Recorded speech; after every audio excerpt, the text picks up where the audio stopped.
Hey Tim, Hey, Matt. how's it going? Daylight daylight savings strikes again. Yeah, I really hate it.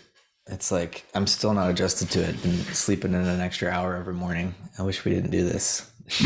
It's yeah, we have the same. It's bizarre, and I mean it messes with our daughter's sleep cycle as well. Um, but anyway, it is what it is. Yeah, hope you got to finish your workout. Yeah, I was just finishing, and I've just had a quick snack. So if I'm even less intelligent than usual, it's probably some sort of postprandial effect of all this blood rushing to my gut. No worries. I caught your little jam session Oh, cool. teaching your daughter about the same and the similar. Yeah, I mean, less by virtue of those jam sessions than with miniatures. I've got heaps of miniatures of like dinosaurs and different animals and stuff, and she loves to match them to things in books, or sometimes to like her mother's paintings or whatever. And so, she'll often match, I don't know, something from a family or a genus, or even like a lizard to some other lizard. And I'll say, oh no, she'll say same, same, and I'll say, oh well, similar. Hmm. Yeah, I mean, we wanted to get into the theory of propositions today, Whitehead's theory, right? And I think of Mhm. a direct connection just to our understanding of identity and analogy or simile and metaphor, and the way that one of the main innovations of Whitehead's theory of propositions is an attempt to capture the full breadth of what a proposition can do beyond just its truth function, Mhm. which is what logicians like to attend to.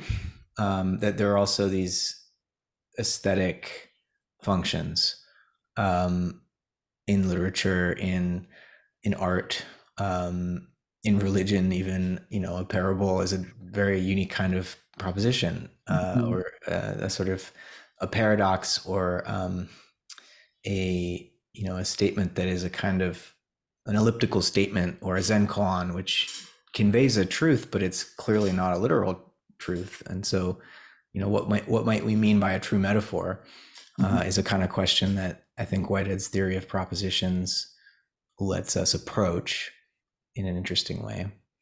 Um, but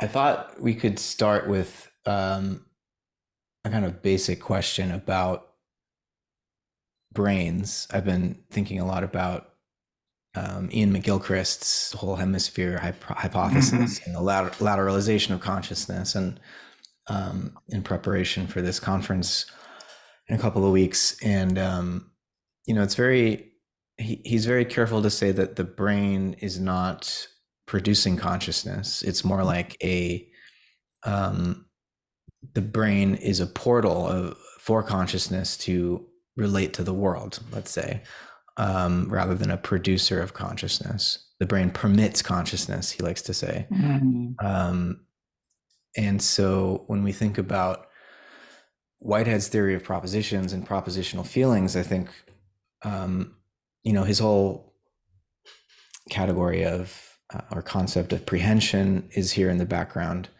Um, Propositions are this third hybrid type of prehension that, in some ways, combines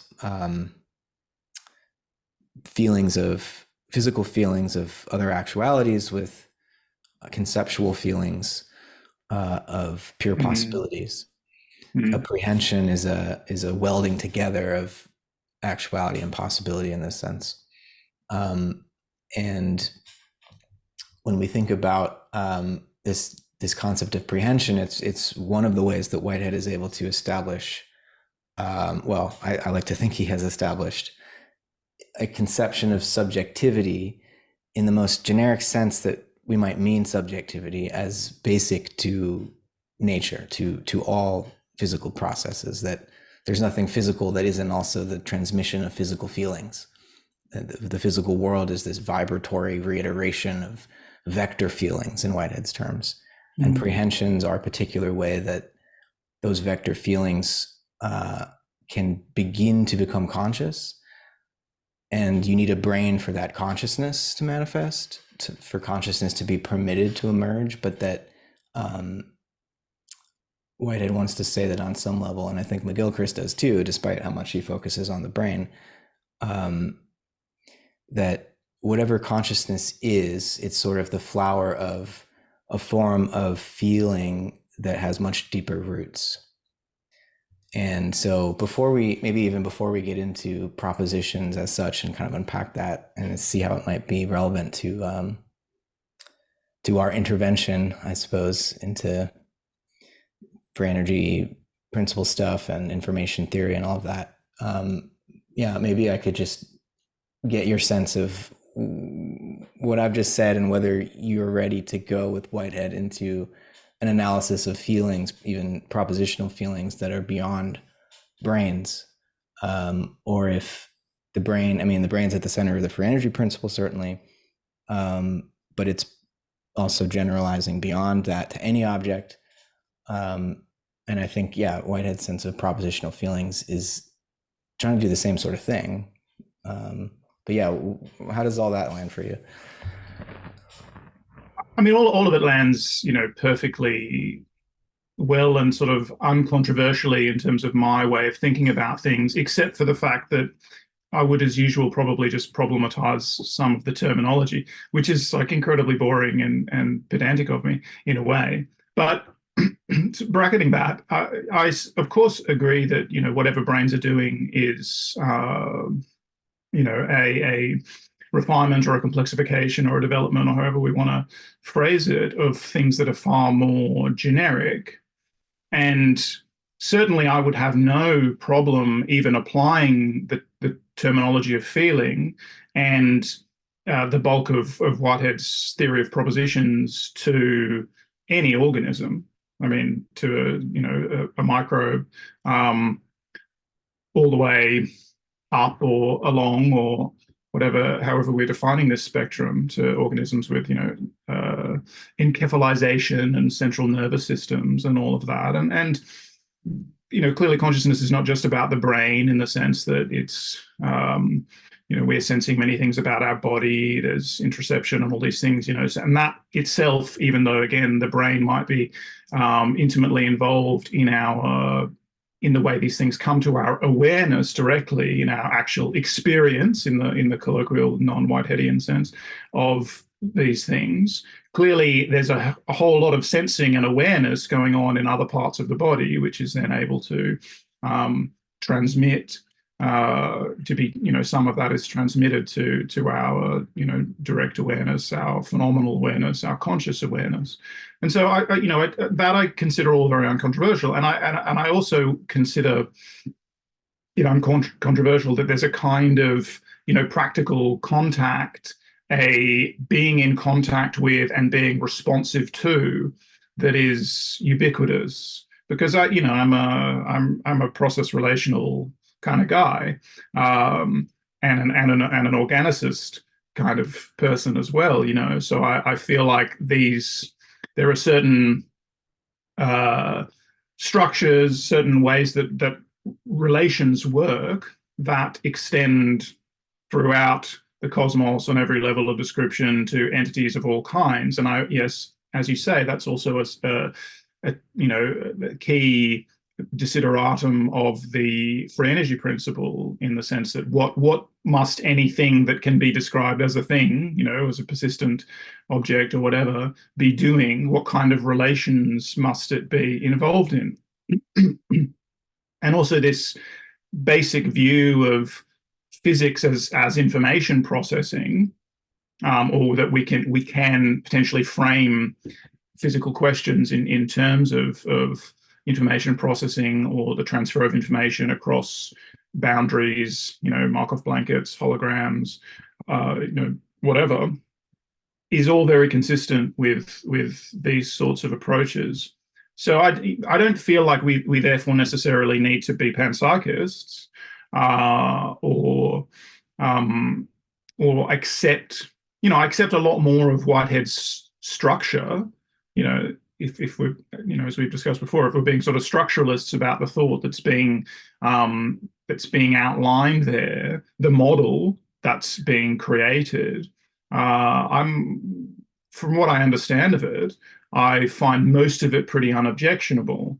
Uh, I find that some of the terminology is potentially unhelpful or potentially misleading, and then there are these points at the boundaries, or at the like sort of edge cases where things that are actually intimately related to each other, or inextricably, let's say, even like intrinsically related to each other. And we can talk about, the physical pole and the mental pole, or we could talk about, where Whitehead starts this discussion of propositions, right, is with a distinction, and he just briefly deals with it and then moves on to the impure propositions, but a distinction between pure and impure propositions. And those are the places where I just want to press on what's been saying just a little bit, just to kind of clarify. And, usually it'll be the case when you and I get into the weeds about something like this that you'll say, well, essentially what Whitehead is saying is what I want to be said in some sense, right? So he isn't positing, he certainly isn't thinking of these things as genuinely separate. They are, all intertwined in a certain sense. But as usual, I want to problematize the implication of things that might be free floating, or existing in some, other realm or whatever, which is a very reificatory way of putting it. And I know Whitehead's trying to problematize all of that as well. But so this distinction between pure and impure conceptual prehensions, right? So an impure, as I understand it, an impure, not prehension, sorry, propositions, which is a class of prehension, an impure proposition, which is essentially what he's largely dealing with in this section of the book, I think, is something that is inextricably bound up with an actual physical context or circumstance. And he speaks he very nicely talks about things like them being a lure for feeling, and the objective law as something which again is, I would say, adjacent in a kind of state of in a state space of possibility. So it's nearby to an organism or a society. Well, organism is a general term, right, for Whitehead. So it's nearby to an entity. And it's an envisagement of what possibilities are reachable from here. Whereas the pure conceptual prehension, the datum of a pure conceptual proposition is an eternal object, right? So straight away you can imagine that I'm going, okay, what does that mean? And the way I'm seeing it is that, or I think a way of thinking about it is that a pure conceptual proposition would be about some, possible object, let's say, that is not intimately or intrinsically related to an actual physical state of affairs. So we can think about the mathematical landscape, and we can think about how only a sub-region or percentage of that landscape is physics, right? Applies to physics. And then there's all this so-called pure mathematics, all these mathematical objects that are not, in fact, intrinsically bound up with physical reality, so to speak. And yet we, prehending subjects can conceptualize them. But then the way I would gloss this, which I think is consistent with what Whitehead's saying, but is that in fact those even those pure conceptual propositions are bound up with, very much still bound up with something physically realized in the nervous system of mathematicians or of prehending subjects. And so I would again sort of problematize, I suppose, the necessity of the eternal object in this sense. Whereas I would say, well, maybe this is mathematics discovered or invented thing. It's a deep issue, but those objects which feel like they're discovered, and which to some extent I'd be willing to say they are discovered, but there'd be caveats.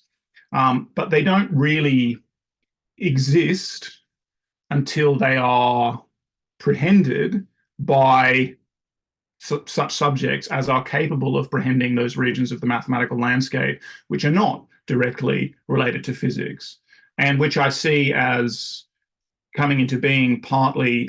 I think it's a possible um, interpretation of the way that they come into being as a kind of abstracted generalization from that region of the mathematical landscape that in fact is in correspondence with physics. And then there's a constructivist history of mathematics, which has been going on for a long time, where these generalizations from actual physical objects and their mathematical description has increasingly birthed this increasingly capacious mathematical landscape. So I guess what I'm trying to get at is that when there's this division into the pure and impure, and we can talk about the physical and mental pole as well, perhaps in these terms in a moment after you respond, but I still want to say, yeah, but the pure ones are actually, to the extent that they're prehensions and propositions, are in fact still bound up with actual entities, still bound up with actual prehending subjects, like, for example, mathematicians. So they're not free floating, basically. Mhm. Yeah, I think it's accurate to say that for Whitehead, the only actual entity capable of a truly pure conceptual prehension would be God. And the thing about a pure conceptual prehension is it's not conscious, Mm, which is why the primordial nature of God is described as unconscious. mm, God only becomes conscious when when the physical pole emerges, which is in the reverse order from every other actual entity. It's the one difference between God and every other actual entity is that conceptual prehension precedes physical prehension, but it's mm, only with the integration of the conceptual with the physical.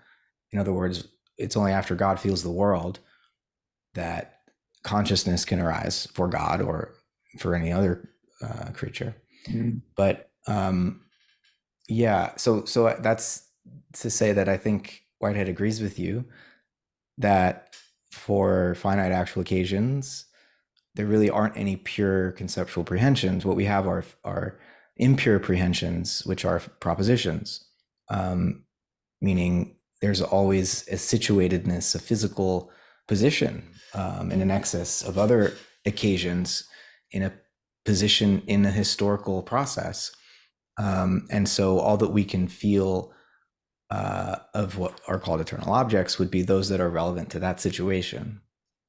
And so it's, in my eternal objects paper that you've read, um, I I'm pretty sure. I mean, I know I kind of tried to um, remain a bit open on this question, but I think there's a bit of almost like a quantum measurement problem here with regards to mm, prehension of the possible.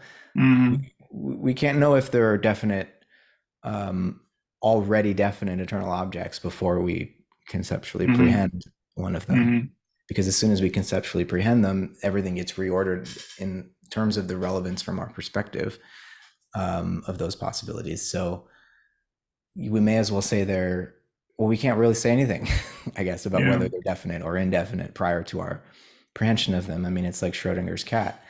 Um, but it's probably a sign of asking the wrong kind of question. It's just not.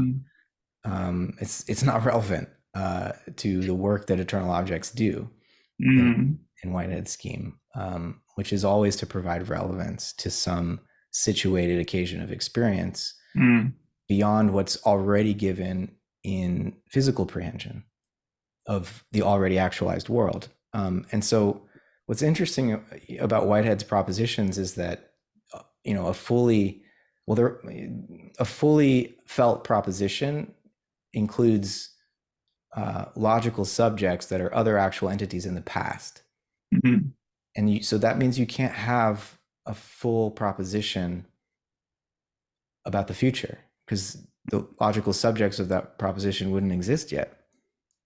And so Whitehead says something like you can have sort of the you can have a prehension of such a proposition, like the idea of such a proposition about the future, but it's not actually a proposition yet. It has even more indefiniteness mm, um, than a proposition with logical subjects in the past.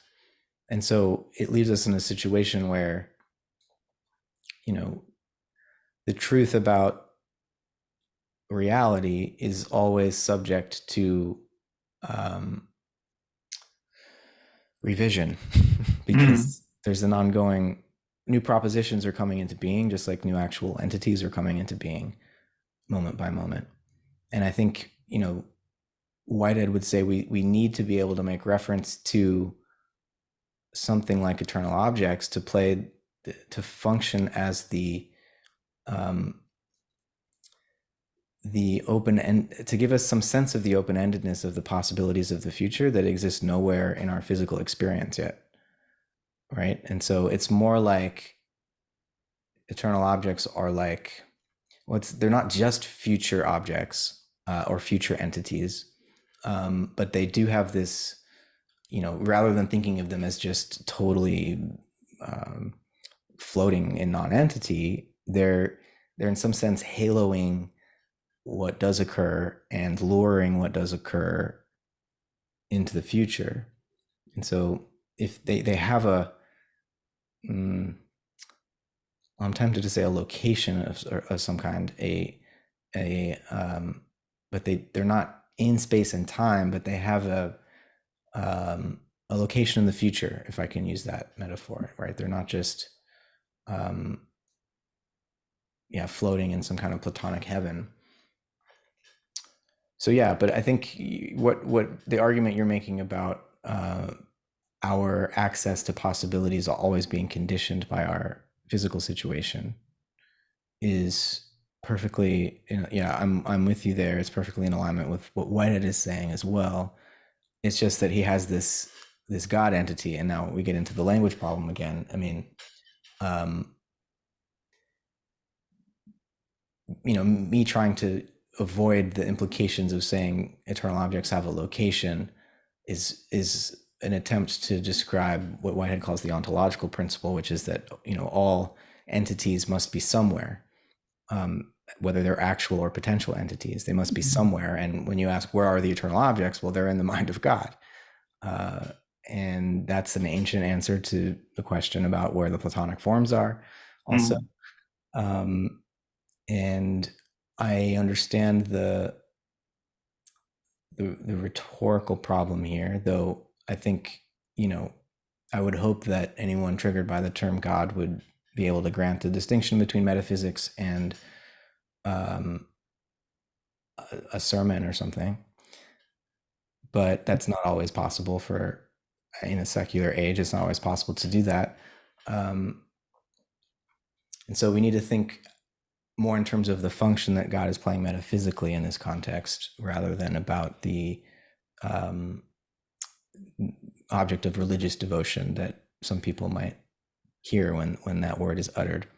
Um, I think it's just the and this is territory we've certainly touched on, but I think it's just the fact that that is going to be triggered in everybody, and not like triggered in terms of some violent negative response necessarily, but there are a few words more triggering, and there are obvious historical reasons for that, and experiential and reasons and all that than this particular word. And so that's just why I say, I don't have an issue so much with the function that this metaphysician's God is performing. I just think that mhm. we don't want, given we don't want to have to after the fact disambiguate and continually do that and say, hang on, I know you've been triggered and you've got all these associations, but let's just clear the jury will disregard. It's kind of like trying to take that immediate response, which is very difficult for people not to have. Again, it could be valenced in any different way, but people will have a response to that Mhm. word. Yeah, um yeah, and, and then and so that's why I just say, I think it's not as messy if we don't use that word. yeah, and then there's the word feeling, Mm.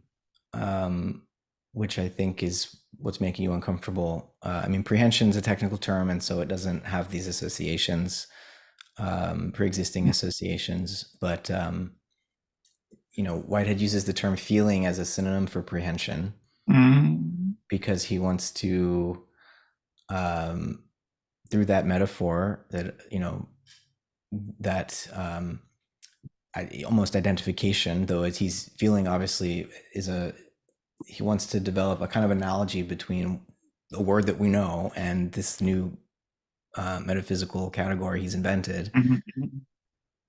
And he's doing that for a reason, because he wants to connect what we mean by our conscious feelings or intellectual feelings, as he calls them, and that something that's far more basal, something that's rooted in our emotional life, in our sense of mood, in our sense of being well or ill, our sense of these basic, almost metabolic feelings that are right on the border of what we can even be conscious of. There is, I think Whitehead would say that when we do try to to pay attention to the edges of our own consciousness and peer into the penumbra around that edge, that we don't totally lose the ability to analyze what's going on.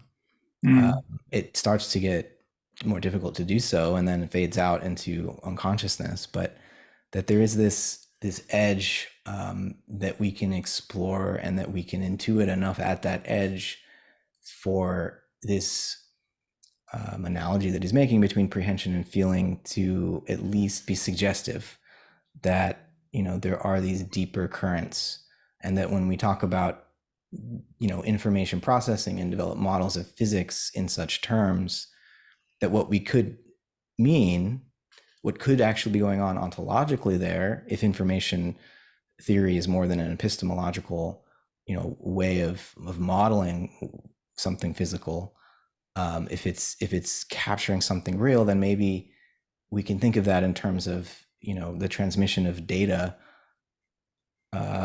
from occasion to occasion along a historical route, as in Whitehead's terms. But that in that case, the processing of information is not just not merely algorithmic, that there's actually I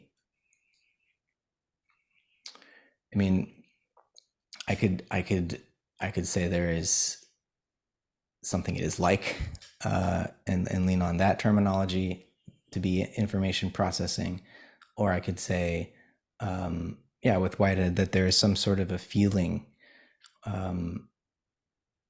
something that it feels like to be information processing. And what does that get us?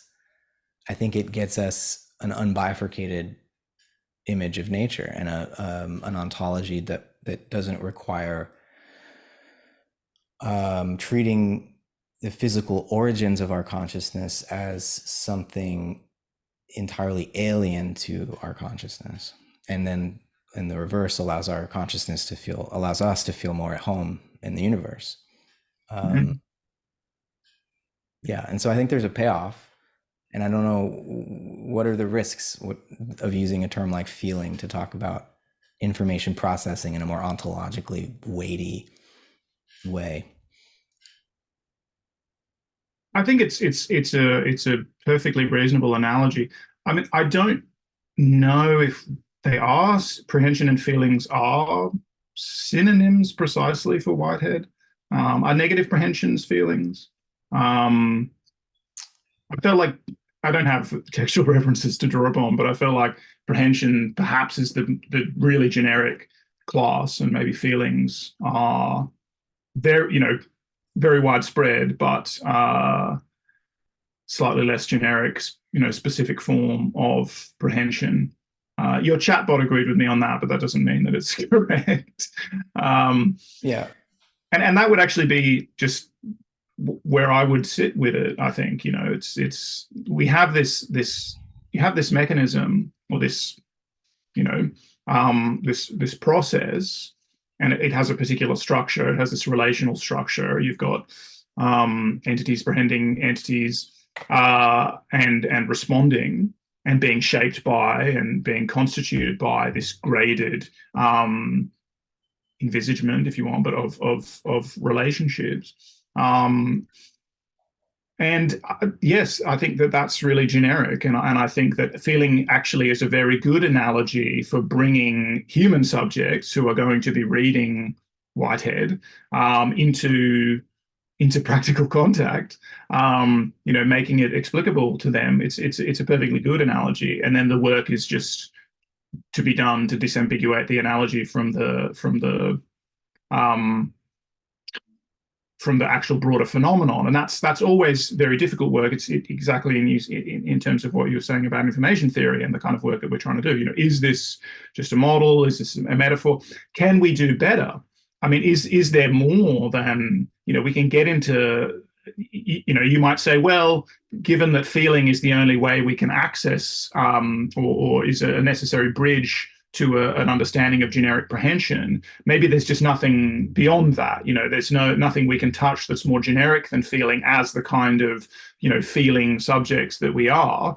And therefore, this model, which here is in, natural language, is in fact the closest we're getting. And then you're in the same position. If you're in a Kantian position, you're in this kind of the same position of saying that, well, we're not going to be touching some intrinsic nature of the thing.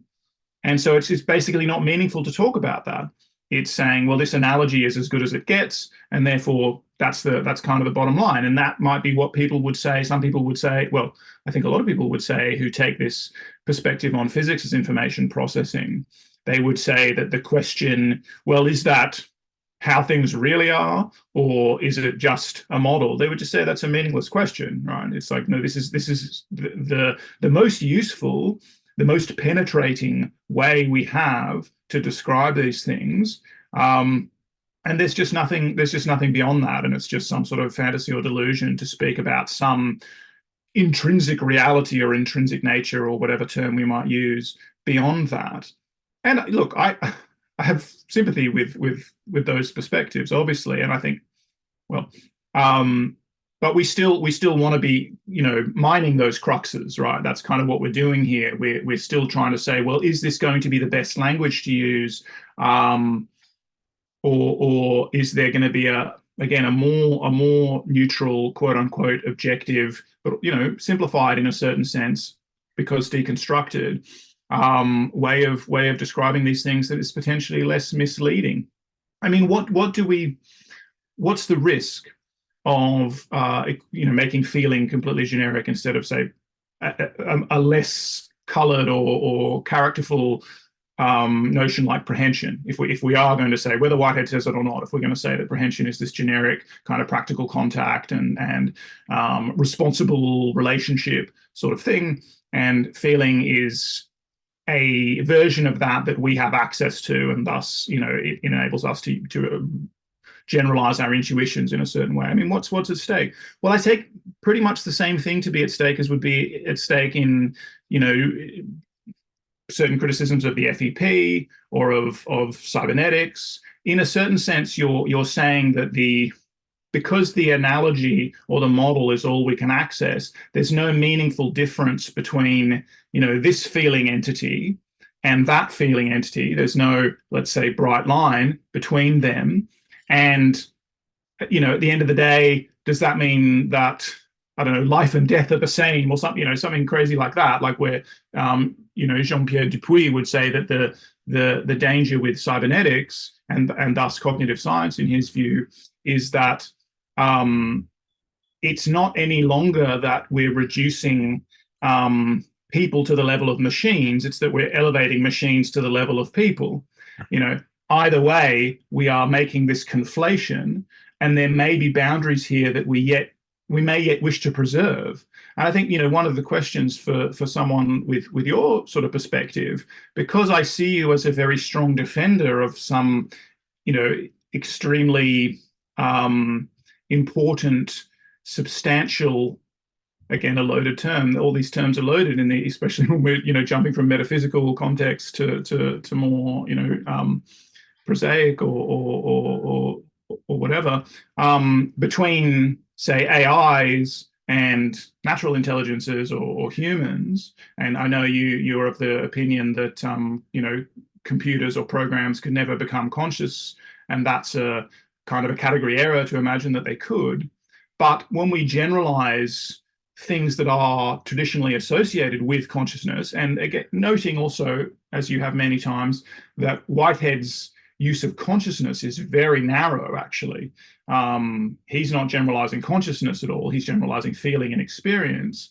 But we could go the kind of, I guess, Mark Soane's route and say, well, feeling and it is what consciousness is in some sense. And it actually makes no sense to speak of an unconscious feeling. There's a lot of unconscious stuff going on, for sure. He's coming out of psychoanalysis, but he's saying that it's wrong to think of the sort of feeling aspect as like the id aspect as the unconscious aspect and the higher level cognitive things as consciousness, when actually it's more likely to be the other way around, in the sense that feeling is direct, like it's almost oxymoronic, again, given certain definitions of the terms, to speak of an unconscious feeling, whereas there's actually tons of unconscious kind of cognizing going on.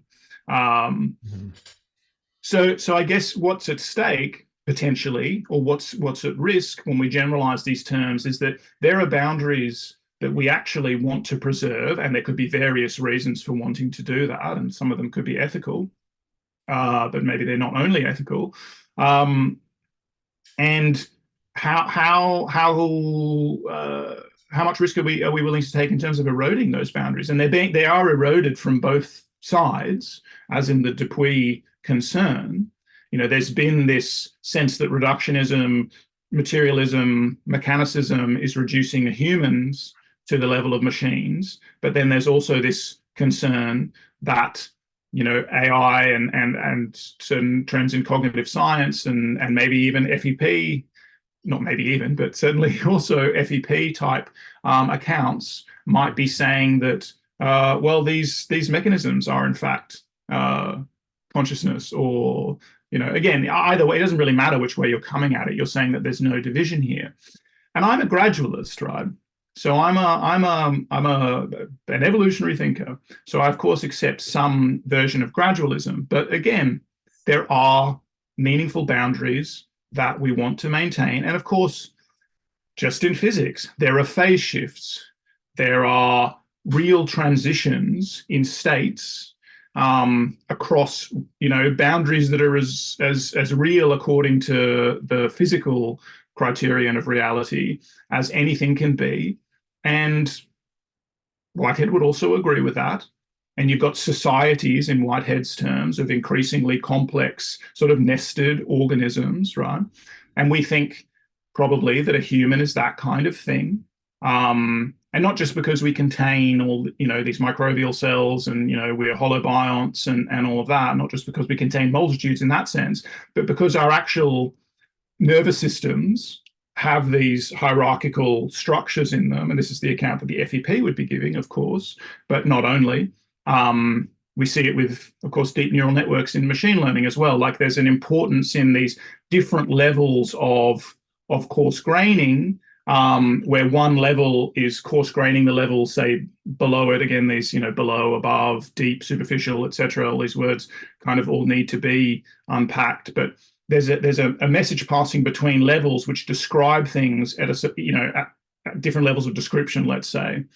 And perhaps, feeling, or certainly consciousness, is the kind of thing that arises at some point in that sort of nested, complex hierarchy of message passing, and just doesn't exist at all of the levels. And maybe there's an account there where we're absolutely going to avoid, I think, a bifurcation in nature, and we're going to make use of Whitehead and all the incredible work that he's done in order to do that. But we're also going to avoid the risks of excessive generalization, because we're going to say it takes this kind of structure for, again, I often seem to be falling into another, Whitehead has these pithy names for different fallacies, right? Fallacy of the perfect dictionary. Like I'm imagining that we could have a perfect way of I'm not imagining that. I may seem to be. But just because we can't have a perfect dictionary doesn't mean we don't want to very carefully examine what the consequences of using words in certain ways is. And I take that to be, again, part of the intervention we would be making in any FEP related informational. And I just think that the same intervention can be made on Whitehead. Yeah, I appreciate your precision about Whitehead's language here, actually, because you're right that he specifies that there are two, there are two species of prehension, and there's the positive and negative, and only the positive form are, strictly speaking, feelings. Negative prehensions eliminate from feeling, but he says that even negative prehension has a subjective form, which is to say there's still a scar, is an analogy he'll use later, left behind by what's negatively prehended that is part of what is felt. And so I think, strictly speaking, you're right, but so these aren't just synonyms. And it's an important distinction to make between a positive prehension, something which is admitted into feeling, and a negative prehension, something which is felt under negation, might be one way to put it. And that's, a subtle difference Whitehead marks between the objective species of eternal objects, subjective species. And the difference there is that the objective species would be the sorts of things studied by mathematical physics, the spatiotemporal, or as he calls it, the extensive continuum, those aspects of nature that determine spatiotemporal relationships that are part of the physical datum of every occasion of experience. Those are objective eternal objects, and they can't be negatively prehended. They have to be felt. And so physical feelings for Whitehead are part of the what makes the texture of experience, in his metaphysical sense of experience, conformal at the level of physics, in the sense that there are,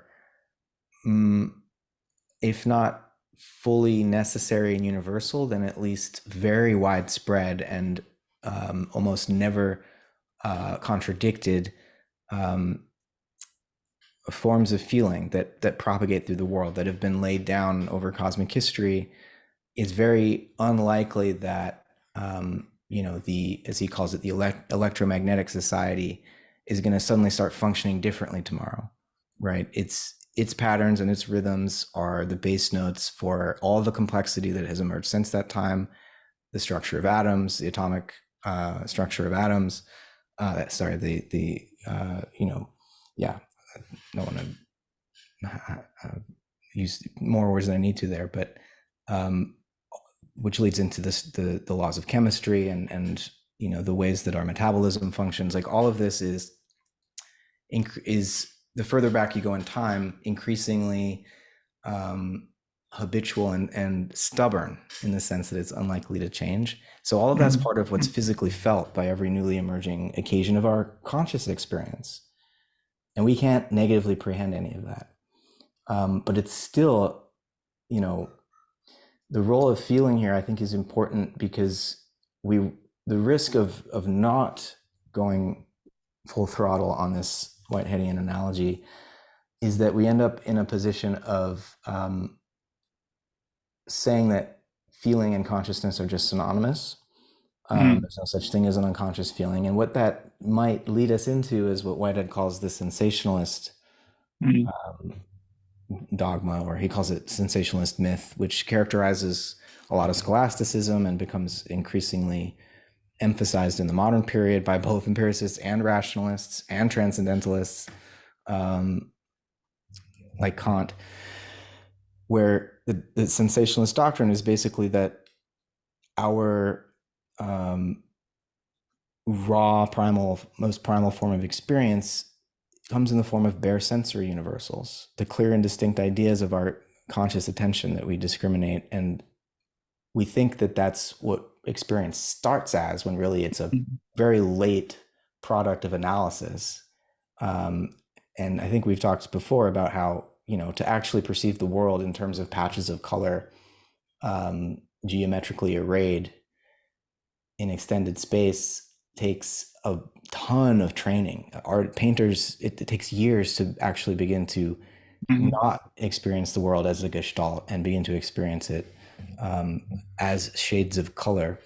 But this is what Hume and Kant and Descartes, and Locke, what they all think experience starts as, because they're so they're only paying attention to conscious experience and usually to visual experience, visual feelings, and ignoring the feelings of the viscera, which language fails us here because it seems initially like a blatant contradiction to refer to something like unconscious or non-conscious experience or non-conscious feeling. But Whitehead does this, and I think he's inviting us to consider, well, on the one hand, a very, as you said, restricted definition of consciousness that doesn't become global, that all of our experience is by definition also consciousness, but that there are some forms of experience that are very difficult to verbalize because they don't, that experience doesn't come in the form of clear and distinct ideas that conforms to the structure of our grammar. Where the prototypical example for Whitehead is the gray stone.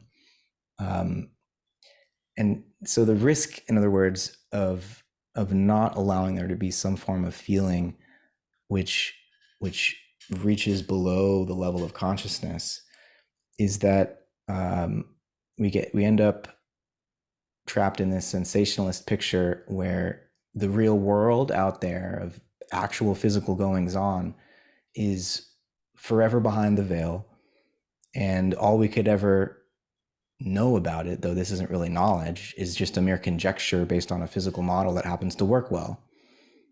And what Whitehead wants to say is that no, our consciousness, our conceptual understanding is itself a form of feeling that has its roots in the real world.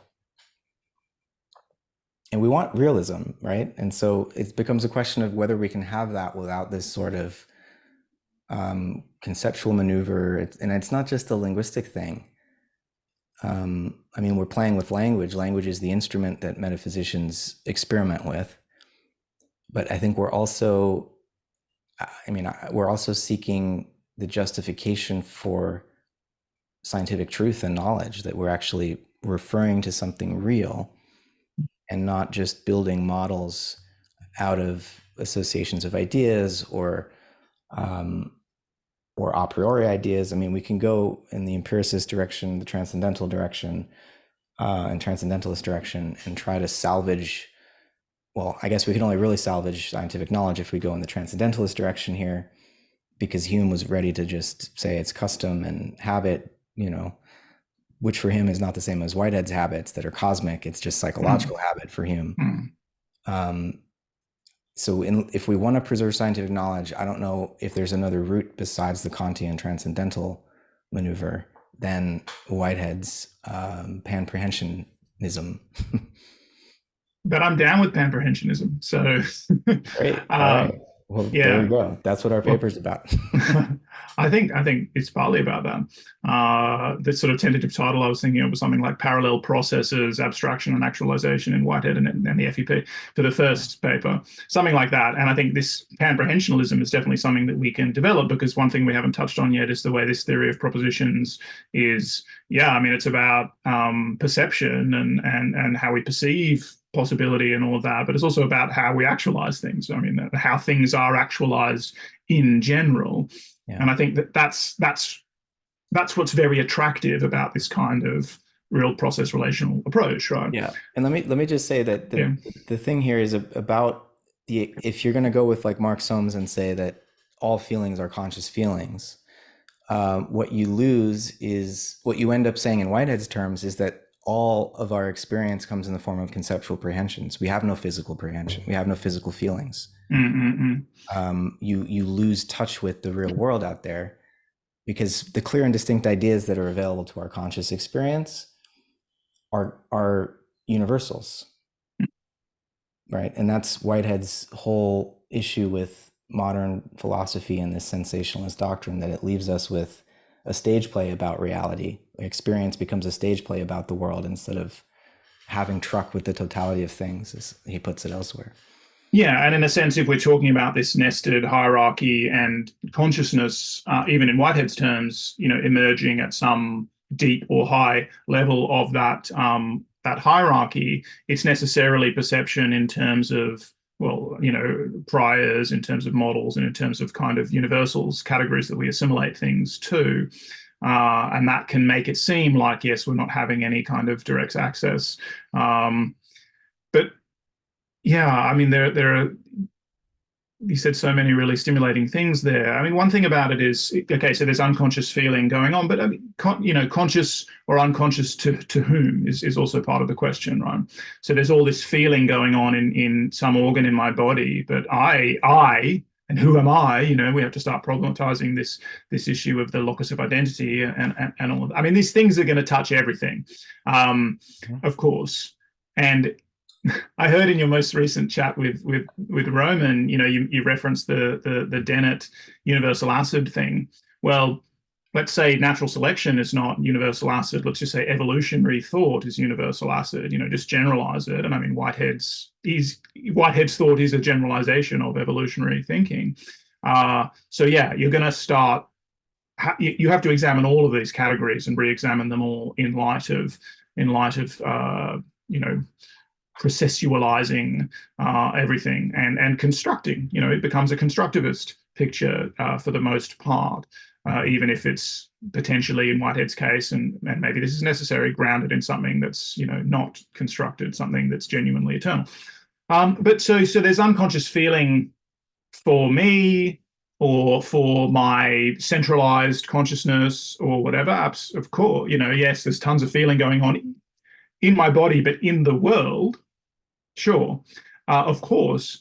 And I don't have access to that, but as a function of reason, I would infer, in fact, that all of that occurs. Yeah. This is Whitehead's distinction between judgments and propositional feelings, right? We he has a coherence theory of judgment and a correspondence theory of propositions, right? And so can we be conscious of a physical feeling? No. But we make judgments through inference with some sort of vague intuition in the background of what the physical feeling is, and then we compare that to a proposition that we are conscious of, and that constitutes an intellectual feeling, which is how Whitehead builds up this hierarchy of feelings. But yeah, when we're making conscious judgments, I think we're in that space of having to model the world and not have a direct contact with what's outside the model. But that's only in a late phase of concrescence in Whitehead's scheme that we're doing that, and we're still growing out of these earlier phases, which are physical feelings, right? Yeah, and they animate us, and I mean that's just a very psychoanalytic point. And I mean you can critique. So Soames sees himself partly as critiquing Freud, critiquing his own tradition of thought by basically saying, and I mean saying many other things, but that it's oxymoronic to think of an unconscious feeling. But you can just turn the table again and critique Soames in terms of a psychoanalytic history of thought as well, and maybe what Whitehead actually has contributions to make there too. But so yeah, there's all this feeling going on. The conscious subject doesn't have any access to it, but we infer, we make a judgment that it's going on.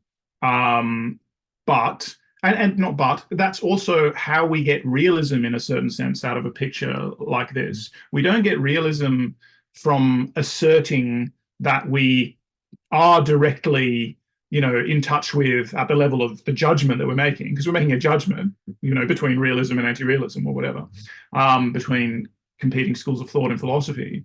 We're not going to defend some completely naive realism where we say, no, I just, there is a place. I'm looking at objects around me and I'm thinking there is a place for saying, yes, this is real because I can, interact with it in a certain way and kill some brain cells.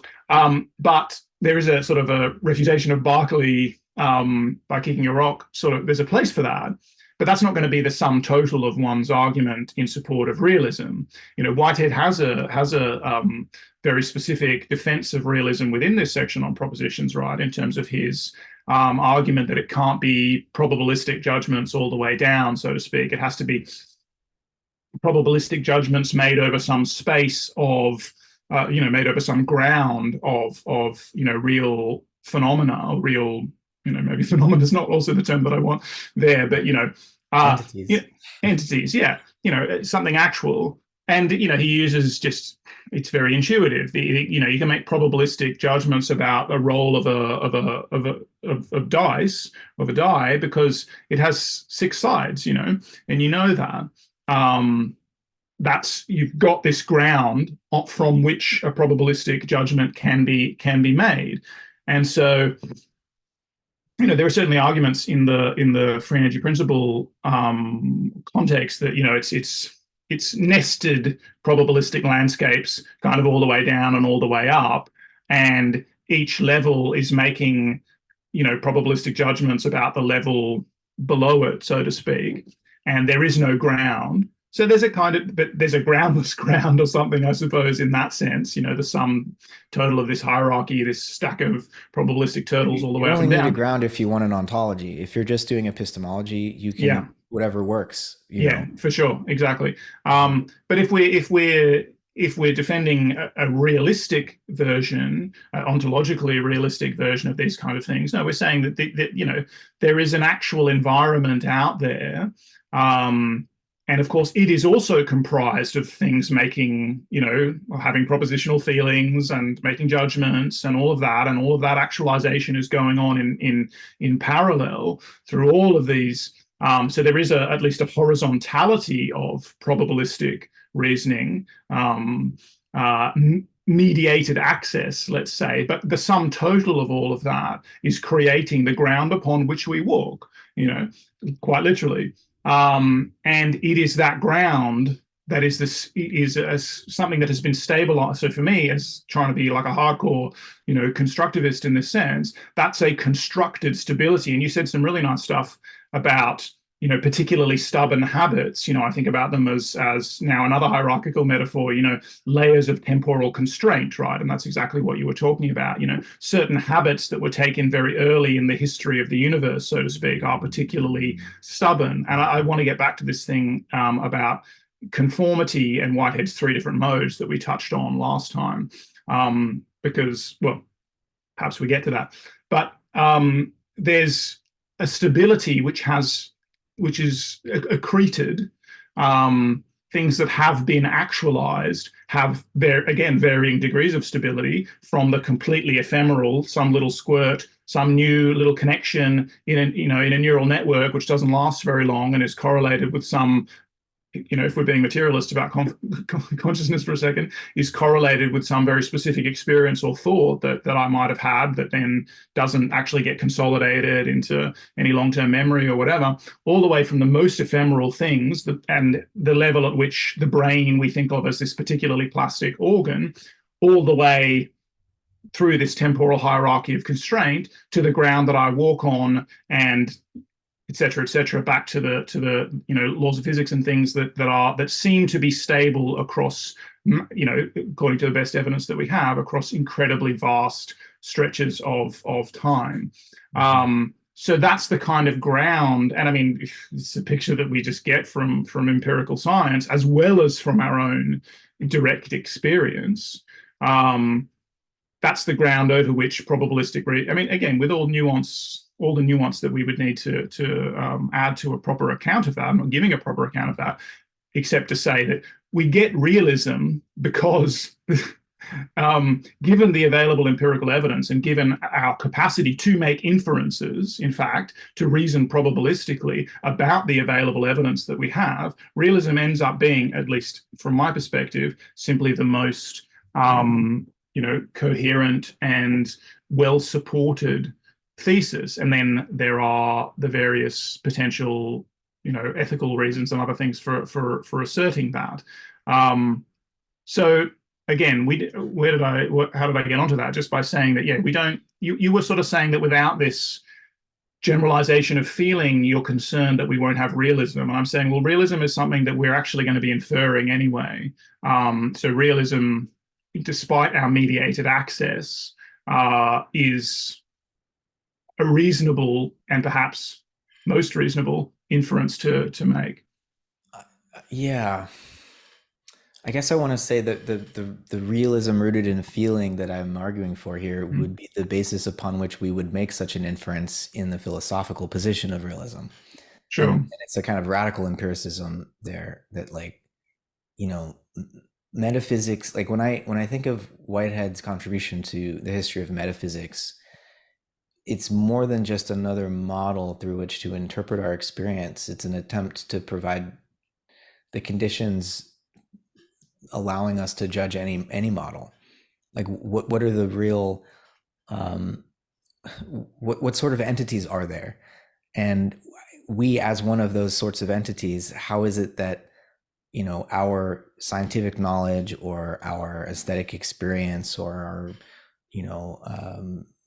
spiritual orientation, like how is that explainable in terms of the types of entities that our metaphysics has described?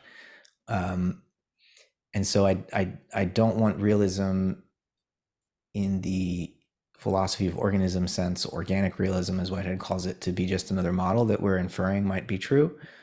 I mean, granted, he describes his whole categorical scheme as a matrix of propositions that is to be tested, um, but there's still, he's making reference to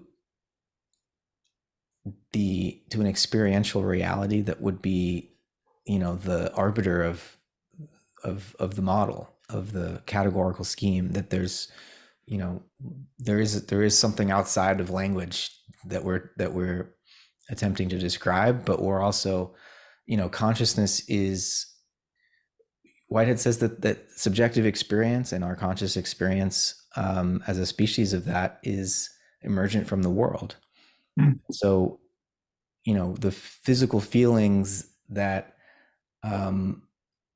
flow into our bodies and are transmitted through afferent and efferent nerves, and that get you know uh, integrated in different ways in the brain.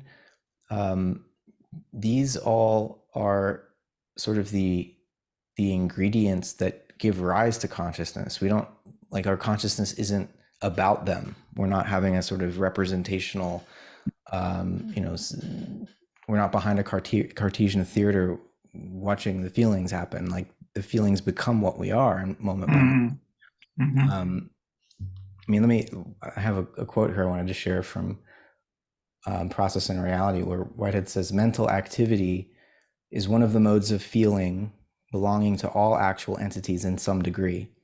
And so it's not just feeling that goes all the way down, it's mind too, mental Well, activity in some sense, or conceptual apprehension. that's his dipolar conception, right? So the mental pole, yeah. We Yeah. get to that when we talk about these three different modes of Yeah, we'll go back to that in a conformity. second. Yeah. He says mental activity is one of the modes of feeling belonging to all actual entities in some degree, but only amounting to conscious intellectuality in some actual entities. This higher grade of mental activity is the intellectual self-analysis of the entity in an earlier stage of incompletion. So for Whitehead, when we're conscious of part of our experience, that's actually a late phase of a concrescence. We can't be conscious of the concrescence as a whole, because consciousness emerges within that concrescence before it has reached satisfaction.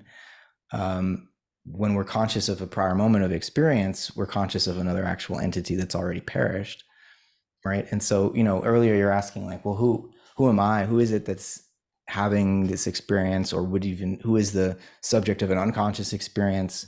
Well, it's, rather than in Whitehead's Panprehensionist ontology talking about having a subject having experience, or a conscious Mm. being having experience, the subject is its experience. Mm.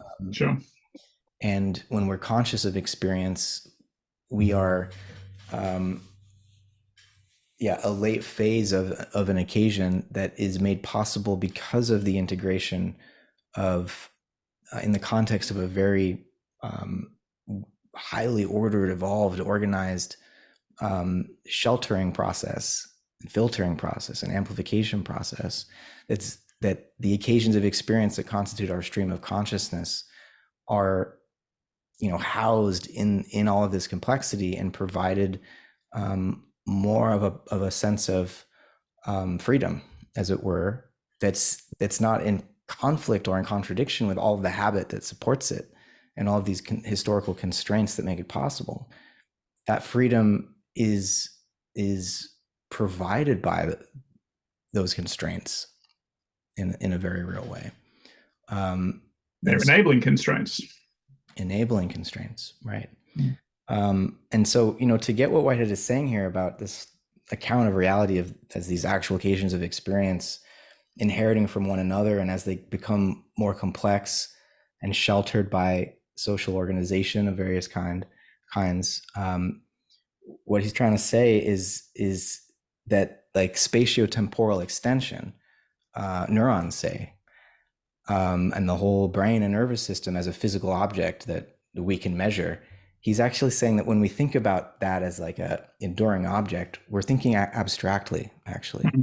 Anything extended in space-time that can be measured or weighed or what have you, is actually a layer of abstraction removed from what he's trying to describe as the process of concrescence, which is always now.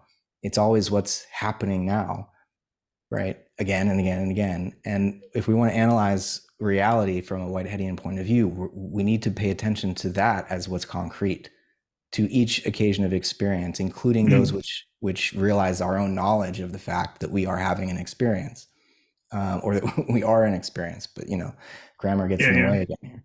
And so neural connections, like the synaptic reorganizations that are always happening, I mean, in some sense, what Whitehead is saying is that's the wake left behind our experience. It's the wake, it's what's accreting as conscious occasions of experience move through us. And not all of them are conscious. There's plenty going on in our nervous system that's just adjacent to that stream of consciousness, that we identify with moment by moment. We have all these personalities running. There's a particular kind of accretion associated with a particular kind of experience. And so that's the way one would justify the apparent complexity of the brain in terms of the kinds of experiences it is evidence of in this model. It is the history of correlation, and the correlation between consciousness and neural activity in a Whiteheadian scheme would be, it's equivalent to saying where consciousness was.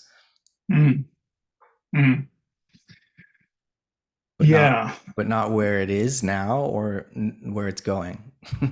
Right. And so that this gets us, there's no chance in this scheme of any kind of neural determinism, or, you know, you could in principle, you know, if we have powerful enough brain scanners in the future, see what someone was thinking, but you can't see what they're going to think next. I mean, and I know there's the Libet experiments and all of that, but I think those have been, the experimental conditions have been criticized enough that what some people thought was being claimed is not what was actually occurring. But let's not even amplify those, unless we're going to completely deconstruct it, as has been done by I think it's various a dead horse now. But this sort of, anyway, it's too rich even to respond to all of that. When I was saying, you know, whom is having this experience, yes, that was it's, you know, an infelicitous way of putting it. It's like, who or what is the locus of this experience would be a slightly better way of putting it. And all I was sort of saying, intending to say, is that there are all these loci of feeling in our body, and what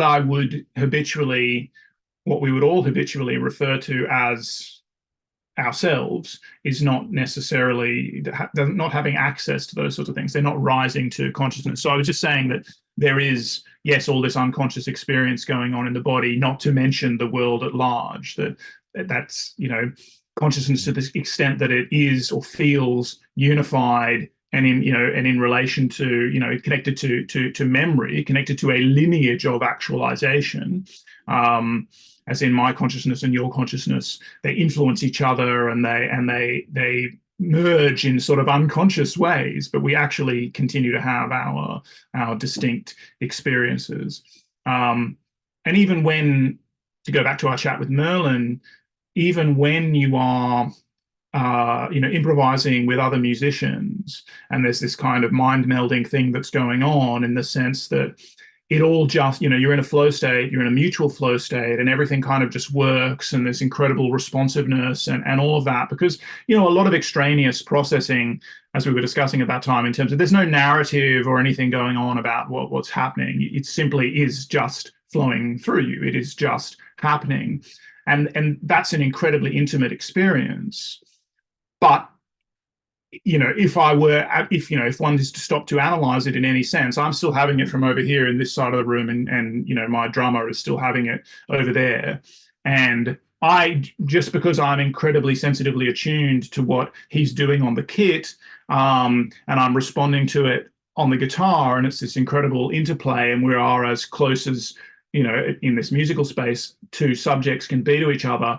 Obviously, there's no sense in which the embodied system, which I would typically think of as my own, could do what he's doing. I can't play the drums like him. He can't play the guitar like me.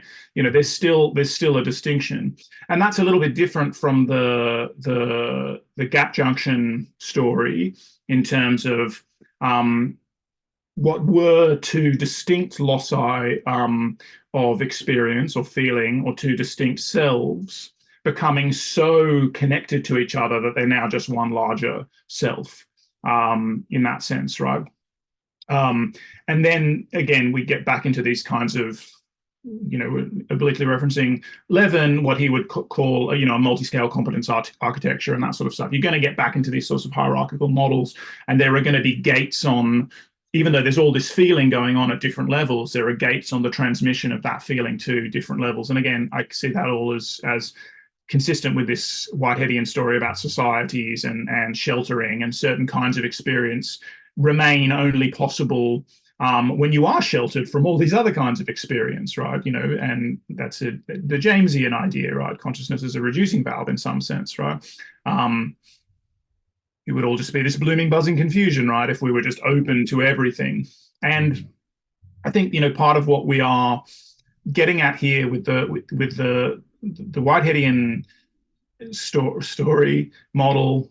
You don't want it to be a model, but and I want to get to what it's grounded in terms of the direct experience, and a way of perhaps thinking about that. But we again just want to make this connection between types of experience and the actualization of particular kinds of structures.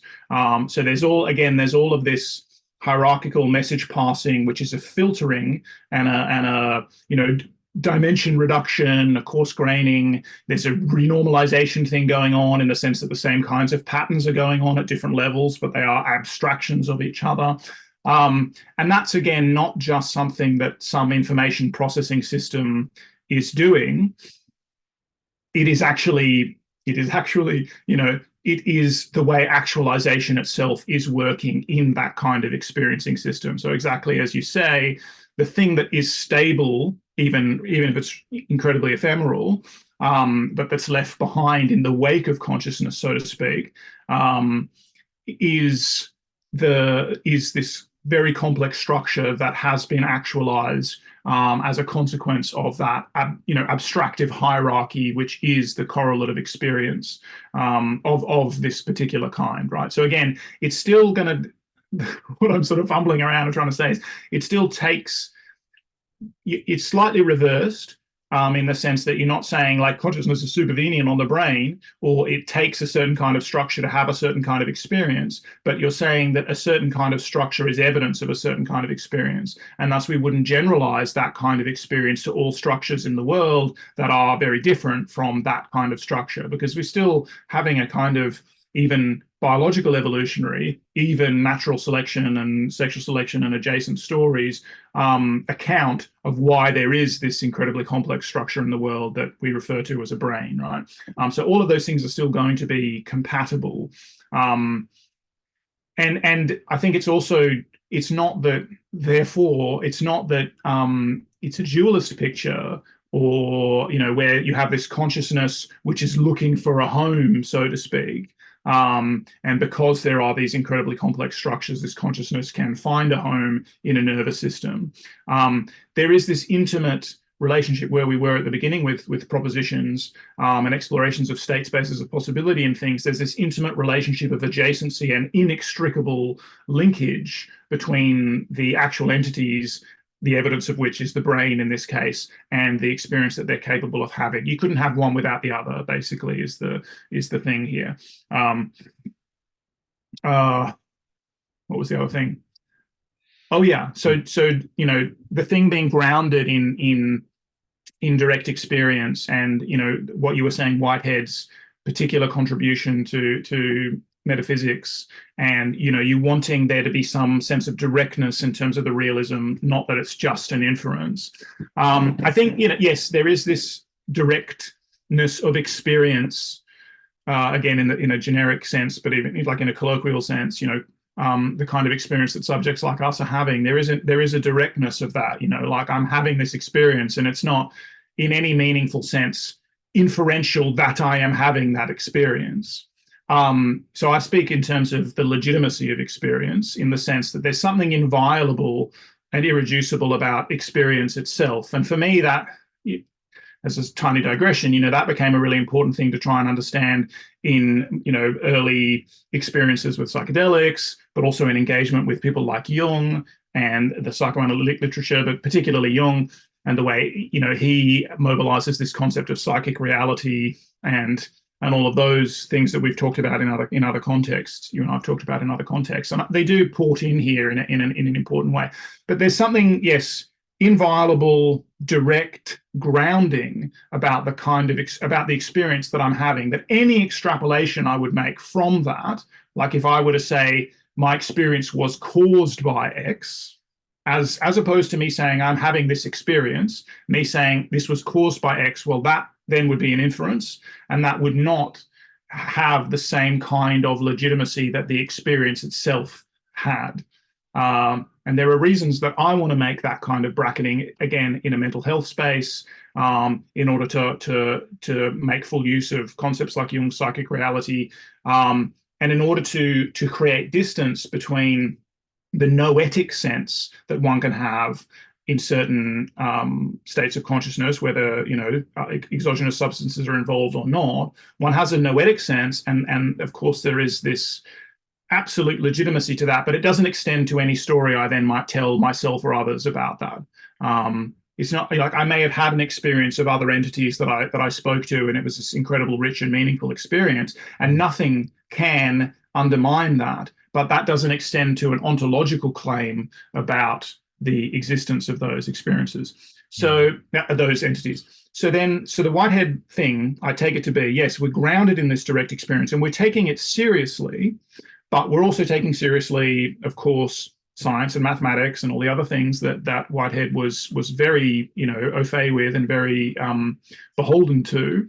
You know, wanted to create this coherent picture that could bring all of these things together. And then so he's asking, you know, what is the most consistent picture of a world? What is the most consistent metaphysical picture that I can illustrate in words, in which grounding experiences and direct experiences of this kind, this conscious kind, can occur without a bifurcation of nature? How can I ensure that those sorts of experiences are situated in nature? But I don't take it to be a story, therefore, about an extension of legitimacy of experience to I have direct, like the kind of thing, you know, that Kant was guarding against in terms of I have just direct experience of the thing in itself. No, I think Whitehead, certainly at the level of consciousness, right, he's still saying that everything is mediated. It's direct in one very specific sense that I'm trying and probably failing to articulate. It's direct and inviolable, but when we make an account of that and the way the world looks in order for those sorts of experiences to emerge, that could be inferential as anything. You know, we are drawing together inferences from various different disciplines, as well as taking our actual experiences seriously. And it may turn out as an account that the FEP would give, and as an account I think that Whitehead would give when he talks about the role of abstraction in experience. Again, noting that that's very closely related to actualization, and that can be a counterintuitive thing I think, for some people. But that's again how we make an FEP type story a realist story, or how you make a Wolfram type story a realist story. It's how you tell a constructivist story that's consistent with cutting edge science of today. And Whitehead is already telling that story. It's just that with some slight modifications. But actual conscious experience can be inferential as anything when it comes to what it's about and what kind of world it reveals. It's just that we want to make the inferences that rationalize it being actually embedded on and emerging, within it, being part of the world, not, to get rid of this bifurcation of nature that was one of his targets. So I don't know if that was particularly coherent, but that's sort of the way that I'm seeing this. No, yeah, a lot of good stuff in there that I want to try to touch on. Yeah, so I would put it this way, that there are many forms of feeling in the universe, but they're all forms of feeling, right? So that's the basic kind of entity that there is a feeling entity, or a prehending entity. Sorry. But again, thank you. So, but I like, by the way, that you've been saying Panprehensionism over and over in this conversation. and what's going to be interesting for me to infer later on is whether you were just doing that to placate me, or whether that's actually going to be something that you end up substituting for Panexperientialism. That will wait. Time will tell. But yeah, I can't predict the future. Not even God knows what's going to happen next. But I do. It's hard to shift someone's linguistic habits, totally. But these conversations are helping me feel more comfortable and satisfied in speaking in these different ways, because I do want to broaden the reach and the accessibility of these ideas to wider audiences who might not be predisposed to panpsychism or panexperientialism even. But, and just to be clear, sorry to interrupt and possibly derail your train of thought, but I totally am okay on one part of me. There's a certain hat I might wear, and at certain conversations that I would be having with certain types of people where I'd be like completely down with talking about feeling as this generic category and all of that sort of stuff. This is a very, very specific context, I feel like, in which this conversation, and I don't have to defend those sorts of things, obviously, when I speak to you, because you're a bastion of that kind of thought. So again, I am trying to present this particularly characterless metaphysical picture. I'm suggesting that that's something that we should be motivated to do if we want to make the kind of interventions that we want to make. It's the same, and no one else will get this reference except you, but it is you and I who are talking. When we talked about Kate's project and my kind of like, well, if you're going to read Jung and you want this to be an intervention that people in certain circles are going to take seriously, you have to look at what Jung does in order to try and make those sorts of interventions in terms of, method first, the way he motivates his argument about psychic reality and etc. This is a context-specific intervention, basically. Yeah. And, to speak to the context, besides David Abram, who also told me he prefers animism over panpsychism, I think I don't know what the situation is like in Australia, but in the States, when I use animism, it raises even more eyebrows than panpsychism usually. So, well, I on that note, and maybe we can get there. I think I've completely derailed your train of thought now, so I'm sorry. Okay. I know where I'm going next. if you got notes, I need to start taking notes in these conversations as well. But then I'm not listening to what you're saying, so it's difficult. I could do both. I promise. Yeah, no, you're much more practiced in this context than I am. Because what was I going to say? Yeah, animism. So I have suggested that animism might be a substitutable term for panpsychism, and that's partly a rhetorical gesture on my part. And I'm aware of the issues with animism, and animism, just like panpsychism, would need to be reconstructed. And I mean, those efforts have been made quite significantly within anthropology. And this, I think, is another conversation we can have at another time. And the way in which the sort of relational turn in anthropology, seeing animism as a relational epistemology, is actually going to be more consistent with Whitehead's view than the way panpsychism, at least as advanced by the dominant proponents of that in the contemporary discourse, is used. But I'm not actually suggesting that we should adopt animism necessarily as a positive term. I'm saying that it might be a more appropriate term. Yeah. And so if there's like a horrified reaction to that, maybe that's good. That's but it's like, well, maybe you should be more horrified about panpsychism as well, in the sense that it's very distant from the position that you're actually trying to articulate. I'm very close to giving up my strategy up to this point, which has been to say that, look, there are varieties of panpsychism, and this popular form of it that's rooted in substance property ontology is not actually any better than dualism, as far as I can tell, than this process relational shiny nice version I have over here that I want to tell you about. And so far, admittedly, that has not caught on. I can't get much airplay for that, so I might have to give up and just choose this other panprehensionism term. But I want to get back to what you were saying about direct experience.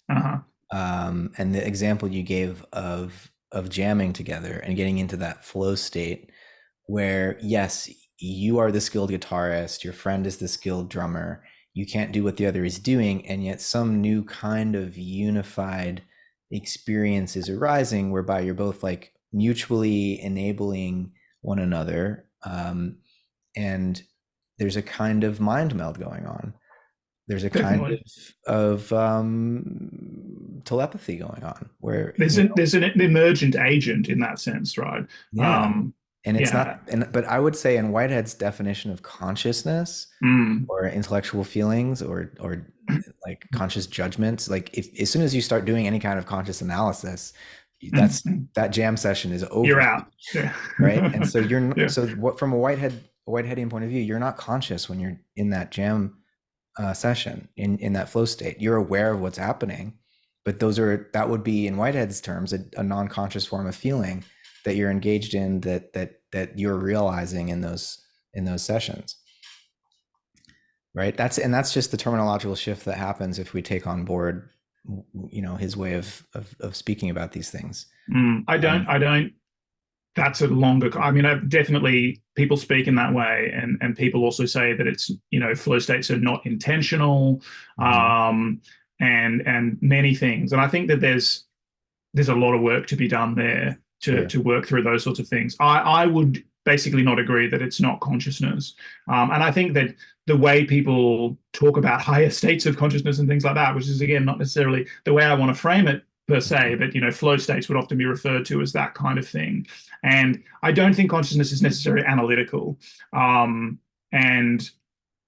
in fact, what tends to happen, because we imperfectly inhabit these flow states, unless we're real masters, and I mean those periods of time when you have you're oscillating a lot, and I mean that can become very fatiguing, and that's what when jam sessions don't peak, or we don't get to experience their peaks. I mean, there's another really fascinating discussion to have, at least if you're into this kind of thing, about recording these sessions, which we do frequently, and then taking them home and with a bit of distance listening to them, and then remembering when you were feeling like this wasn't working, this isn't working, this isn't working, and listening back and going, holy shit, that was really working. And if I don't, and wouldn't it have been that much better? I mean, maybe it wouldn't have even been, I mean, it would have been slightly better musically, but it would have been so much better for me, and I would have been able to do it for longer if I had just let go of that analytic sense. It's a parallel processing thing, maybe, that part of you is becoming conscious of what you're doing, but the part of you that's doing it is still doing a pretty good job of doing it,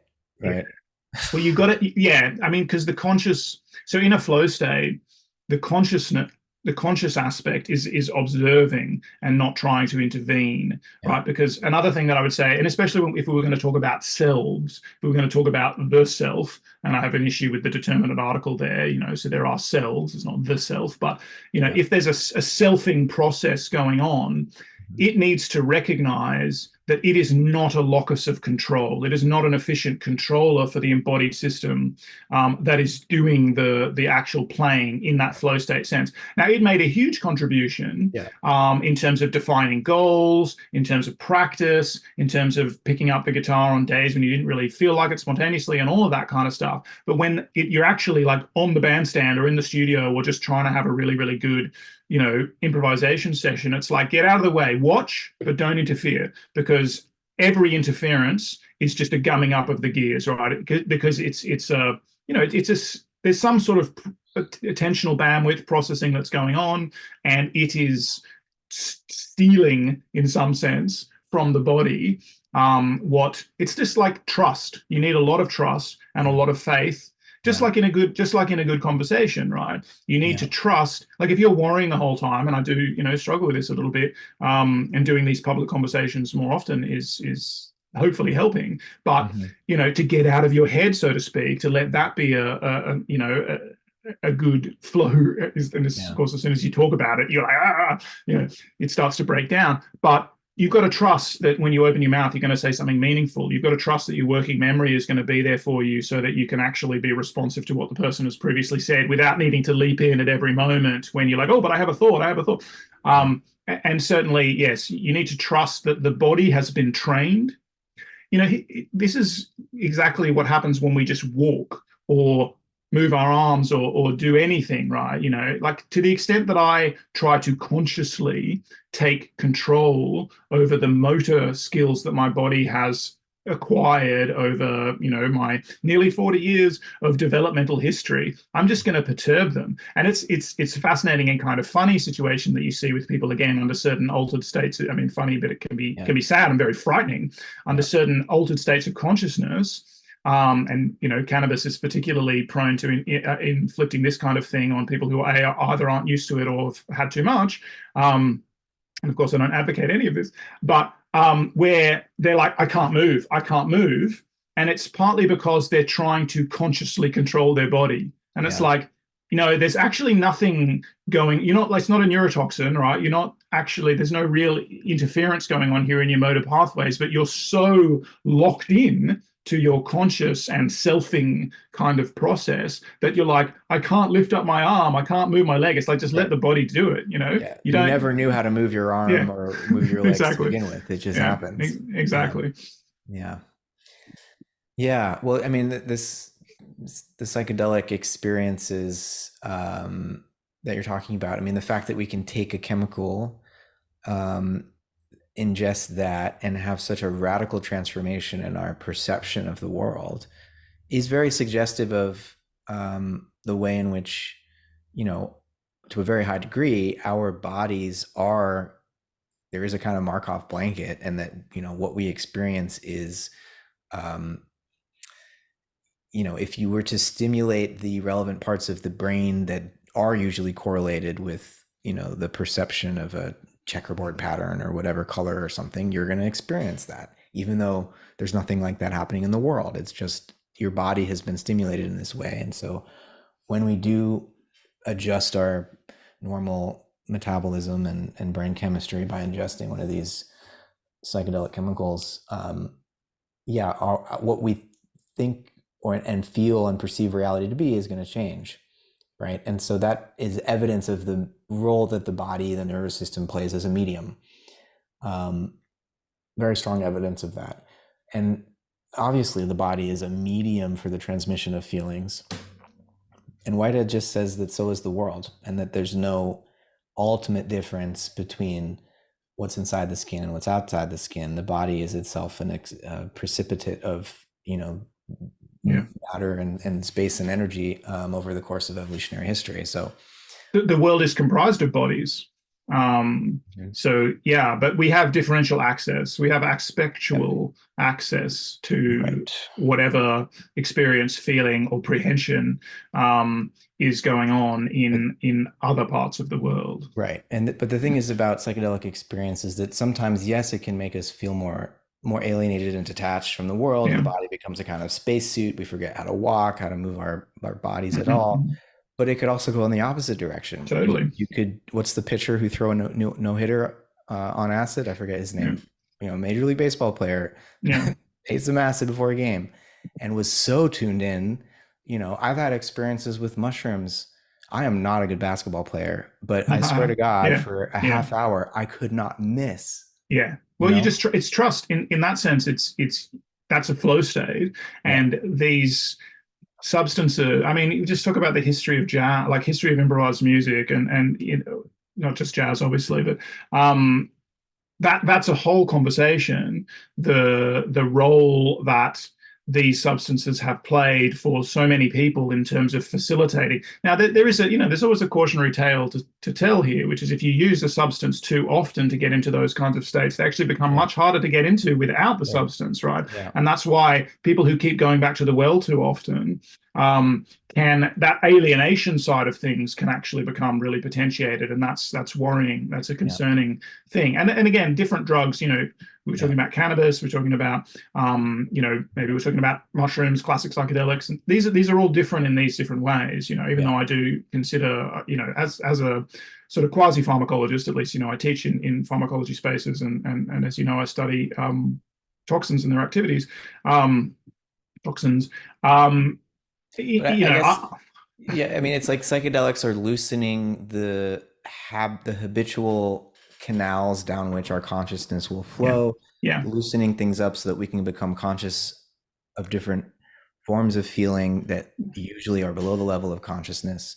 And it's like the body, the nervous system. I think the proper analogy is something like, I mean, the romantics love the wind harp, but we're like a resonance chamber. And yes, when we have these heightened or more intense forms of conscious experience, psychedelically mediated or not, sometimes the resonance chamber can interfere with itself, and it just becomes a sort of echo chamber. But at other mm, times, it's a way of amplifying the rhythms in the world and coming into resonance definitely, with others. I definitely. mean, and so when you're jamming with a friend or you're in deep conversation with a friend, um, when you have an emotional bond of any kind with another person or another animal, particularly the mammals that are closer uh, to our neurophysiology, I don't think we need to make an inference that we are in the presence of another mind, right? Mm, Yes, we do develop a theory of mind, and we can become more capable of like putting ourselves in other people's shoes in a reflective way. yeah. But in that immediate moment of contact and communion, um, in a flow state, especially, we're actually, I mean, Peirce talks about this, like being in deep conversation with a friend, and he says something like, "Are not his neurons as much mine as mine are his?" In those moments, um, and so I think there's a way in which, through this idea of prehension, we can begin to make sense of the way in which there's this deeper feeling of resonance, on top of which we can then elaborate theories of mind and inferences about what the other person might be thinking and so on. But it presupposes this deeper level Mm. of shared resonance. I agree with all of that, and I mean I certainly agree that there are deeper levels. And I mean, again, sharing music with people, even just listening, or just going and watching a film with someone or whatever. Sometimes there's a way you can tell when someone's not present, even though behaviorally and it seems to perturb your presence. When you're hoping to share something with someone and doesn't seem to be happening. But there's still a way. So in terms of the way psychedelics change these sorts of things and substances change these sorts of things, as you know, there is a compelling free energy principles or inference based account of those sorts of changes. And there's Rebus, what does it stand for again? Rebus, that's the oh acronym. yeah, I that's forget what it yeah. stands It was the entropic brain, and then it was reduction of under psychedelics. Yeah, no, I can't remember anymore. I mean, I've read all that Too stuff and much entropy in the brain references as right well. now to Too much remember. entropy in the brain. Yeah, totally. Reduction of belief uncertainty. I don't know. Yeah. Um, Oh, yeah. relaxed beliefs under psychedelics. Relaxed beliefs under psychedelics. Okay, that makes perfect sense. Yeah. Um, um, so there's that account, and that's going to be an account in terms of changed inference, essentially. So changes in the precision weighting we afford to certain kinds of inferences. And so you can think about that as a change in the influence that certain priors would have on and that can be either more information getting in because There's more precision, let's say, on prediction error, so it propagates more rapidly, and then more of the, you feel more connected. Or it could be the opposite. It could be these things where we were talking about, you're rendered basically incapable of just, operating your body in a normal. Yeah, you are rendered incapable of operating your body, which is a sentence which already, encapsulates the illusion that the self is in control of these sorts of things, but they're the kind of top down, or the priors are controlling perception and action so like in such a dominant manner that you simply can't do things that you normally would take for granted. So there's all of that. In terms of the theory of mind thing, so I definitely agree that there are these experiences where, yeah, you are in. I mean, they're experiences of empathy, where you are just resonating with another person or another organism, and of course you can tune that in interesting ways, such that you resonate. I spend my life working with reptiles, and I feel like I can empathize with them to some degree. It's still easier to empathize with my dog, and even more so with my daughter, but I think the fact that we are, so an interesting question that's going to come up more and more, and already is coming up, is our capacity to be fooled by agents that are not like us, right? That are, say, AIs, and the without necessarily delving too deeply into that, the fact that we are subject to delusion in that space, that our capacity to empathize and the way that our theory of mind is deployed seemingly can be readily exploited, is a suggestion of the role of inference there too, isn't it? And I think there's a conversation. I really wanted to get to the three different types of conformity with propositions, but there's also this conversation which we've been circumlocuting, and partly how we started last time, surrounding the notion of illusionism, and that we're subject to illusion, and what does that even mean, is something that is really worth unpacking, because if all of our perception is mediated in some sense, then that's essentially the thesis of illusionism, which ends up being an incredibly unfortunately named thesis. And because illusion is itself such a vague term, is an illusion something that is, false intrinsically? Is it something that's not real? Or is it just something that is not what it appears to be, which is really a better definition of an illusion? And we, of course, again, we know we're subject to all sorts of perceptual illusions, and we know that observers like us, beings like us, are consistently subject to certain kinds of illusions, some of which go away under like psychedelic states and things like this, like the hollow mask illusion and all of that sort of thing. But it becomes incredible, when you use a term like illusion. Again, it's a very loaded and unfortunate term for what you're really trying to say is that, you mentioned earlier on that our perception might be merely conjectural. And I'm not sure, this is another can of worms to open, but I'm not sure that's something we should necessarily be concerned about or threatened by, because I think, there's all this stuff we've been articulating and outlining about the kinds of direct perceptions that we can have, and the kinds of reasons we would have, so reasoned arguments we would have to, believe in a real world that underpins any of these sorts of models of perception, et cetera, as well as, nothing is going to explain away my direct experience. Like I said before, it's inviolable. Like, you just can't touch it. And it's unfortunate when people feel that it's threatened, because it can certainly change one's sense of what that experience was like. Like, if you said, "Oh, I really enjoyed this piece of music," and someone who you really respect is like, "No, that's crap. That's really shit." And then you're like, "Oh, now I feel bad for enjoying it because it shows how dumb I was," or whatever. And there's a lot of that in philosophy, right? I mean, I'm currently being vociferously warned off Floridi, by the way, by some highly critical friends of mine who I always appreciate their feedback. But I'm reading it and I'm like, yeah, this is nothing I'm reading at this point is objectionable, and it seems useful for orienting. I'm not necessarily getting life-changing insight from it, but I'm feeling that it's useful to the kind of project that we're articulating. And then so is my experience of having found it unobjectionable. I mean, this is not a particularly good example, but if I read Hegel and I really loved it and I was like, this is incredibly profound, and then I found out subsequently that people hate Hegel and there's all these strong arguments against why we must throw him into the dustbin of history and all of that, would that will affect my memory of those experiences, and that will affect how I interpret them and all of that. But I will still have had that experience. And no account of consciousness is going to explain away the experience that I have, basically. It's not threatened by that. And I don't think we should see it as threatening.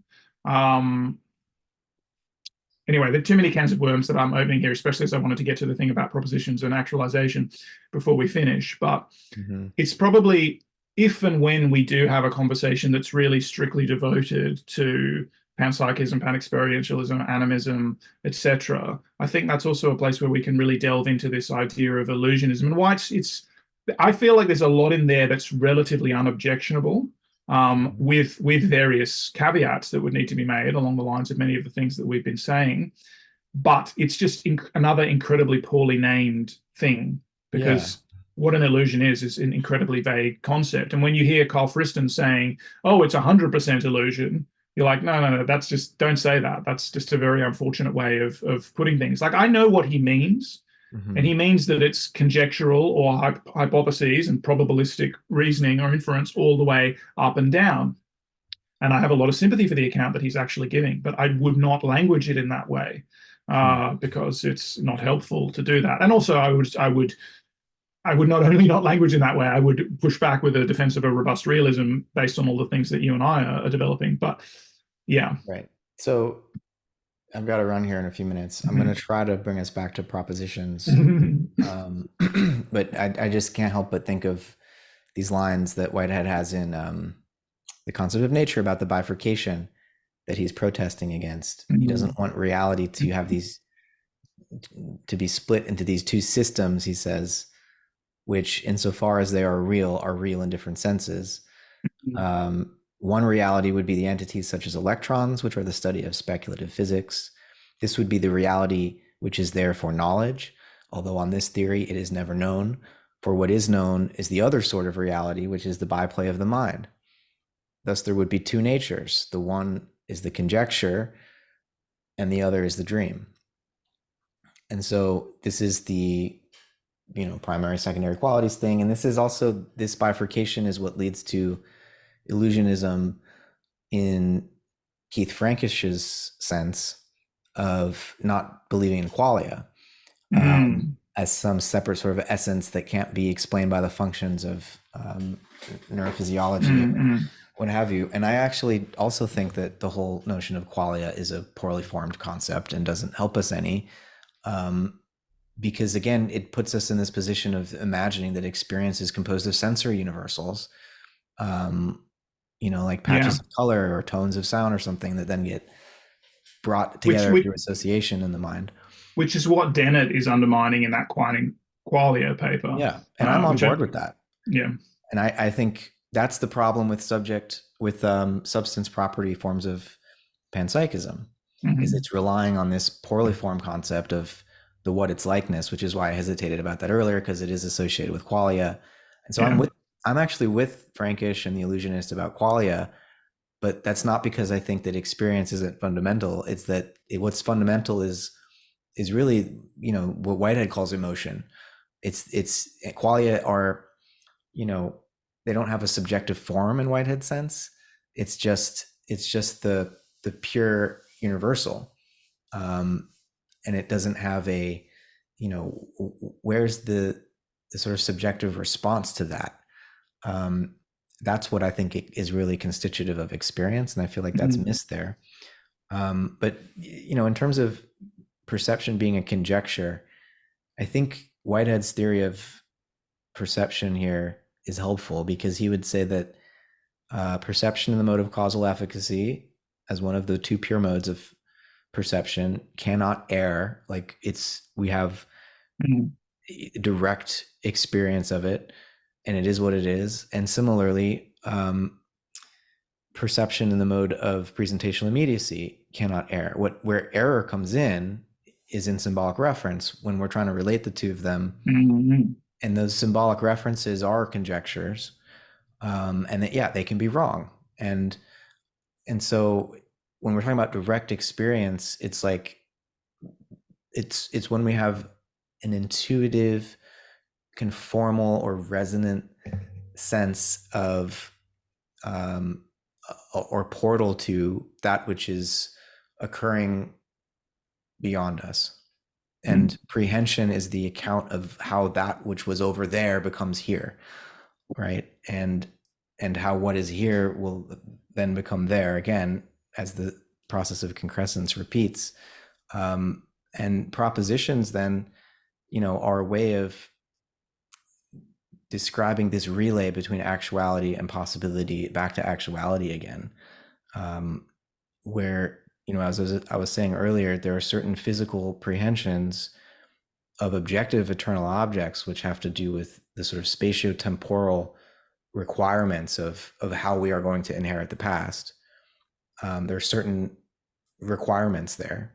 We must conform with the physical feelings of the conveying to us the position momentum of the world as it was before our experience arose. Our experience arises out of that. But we also have, and so that's like the logical subjects that form the actual pole of a proposition. And then the predicative pattern does have, in a true proposition, some conformal relationship to those past actualities that we must feel, or prehend. But we also have this subjective species of eternal objects. And then there's a lot of elbow room. We don't have to conform to what came before. And as occasions of experience become higher and higher grades, the amount of fabulation, the amount of illusion, the amount of play and imagination that we can bring into how an experience is interpreted and how it will be conveyed, how the information of the past will be processed and then handed down to the next occasion of experience, becomes very malleable, right? And so propositions are both, a way of maintaining conformal relationships between propagating occasions of experience, but they're also a means of introducing novelty, where that subjective species of eternal objects as part of the predicative pattern of a proposition can really creatively disrupt and not conform with what has come before to a certain extent. And those can almost, maybe you would object to this, but they can be framed as implications of the, what's being received from the past. So an actual state of affairs could be associated with a bunch of different implications, or there are different inferences that could be drawn from it. And that actually is part of the landscape of possibility. Where can I go from here? And the nature of the implications I can draw from a particular prehension of a history leading up to this particular moment are, of course, contingent upon my own history of. It's not solely constituted by my own history, because things are coming to me from diverse lineages, diverse. Even though, of course, everything's going to go back to some shared ancestry in the actualization events, but because of my own history of drawing implications. I'm trying to avoid this inference term in case it's, but I think this is the account that we're wanting to tell, in the sense that we're wanting to map these two things onto each other and then see, what remainders are there in fact. So basically, I'm saying, I have wiggle room, partly because of my capacity to coarse grain a history at different levels of abstraction, and there are different implications I can take from it. And I think, so maybe this is going to be too hard a jump in terms of the flow of the conversation, but Whitehead has these three different kind of modes of conformity, right, with that propositions can have to the past, and it can be essentially as close to complete conformity as possible, like those very stubborn habits that keep repeating themselves. And he thinks of it in terms of vibration. So, pure oscillation or pure vibration. Um, and that, as we described with Peirce, would be evolution under the anarchistic logic, the logic of necessity, even though, we can put a pin in the different translations from the Timaeus of Ananke, which I thought was a really interesting gloss on that. But that's logic on evolution under the influence of a law, a relationship of necessity. And then on the other side, like at the other end of the spectrum, there's this pure decay that Whitehead describes.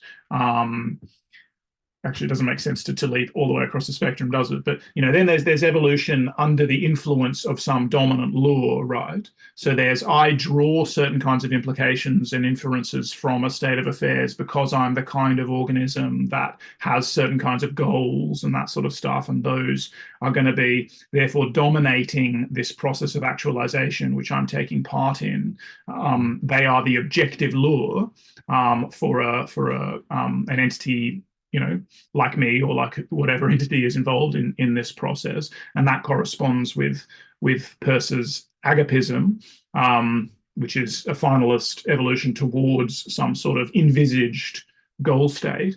And then there's the decay form where there's a breakdown of all these dominant factors and essentially a chaotic or purely stochastic kind of evolutionary dynamic where things are not being constructed, they're only being deconstructed. And that, in a sense, corresponds to Peirce's Psychism, which is, it happens just because it can happen.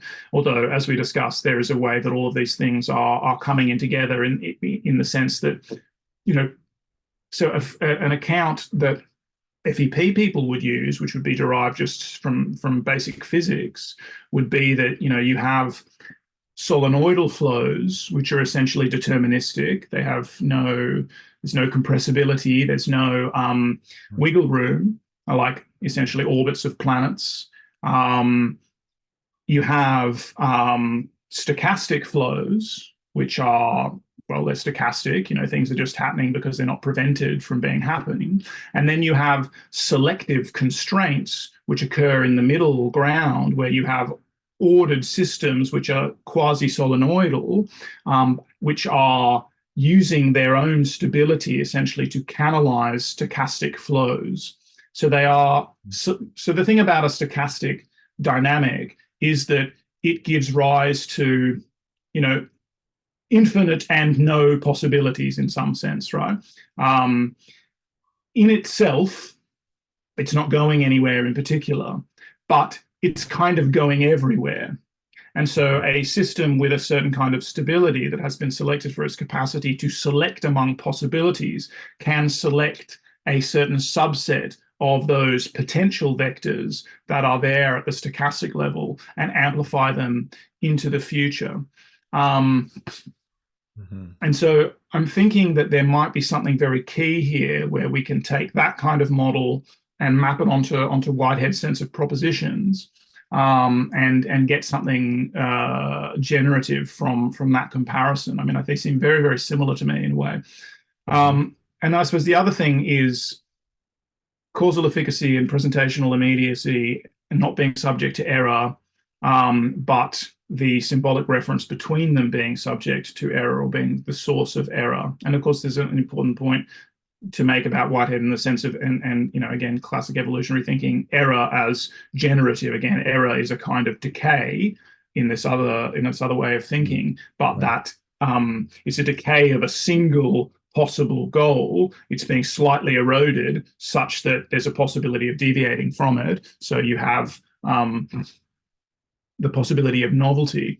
And I suppose what I'm thinking about that, and I'll go through symbolism with a really fine-tooth comb when it comes to be writing about this stuff and mapping these frameworks onto each other, is that I suppose I tend to think about presentational immediacy as kind of phenomenal consciousness, and maybe that's and so there's a sense in which it's not subject to error in the sense that I described earlier, that there's a illusion is still what you're experiencing, even if it's an exactly illusion, or seeming, as what's his name, Strawson is always saying, even as seeming needs to be explained. That's what consciousness is in some sense. and it's where error comes in is when I try to explain it in terms of causal efficacy, right? So not necessarily I try to do it, but this Right. system of inference is working by trying to map the one onto the other, and it could be getting the actual experience is inviolable, but the extrapolation from the experience as to the inference about the cause of the experience is potentially in error. But I think the nuance here may be, and I think where the FEP would take this is to say that, yes, I think you can have that picture, but that even though, and this is what I was saying earlier, even though there's an inviolability to presentational immediacy, because even a seeming is a seeming, it could still be just a seeming, right?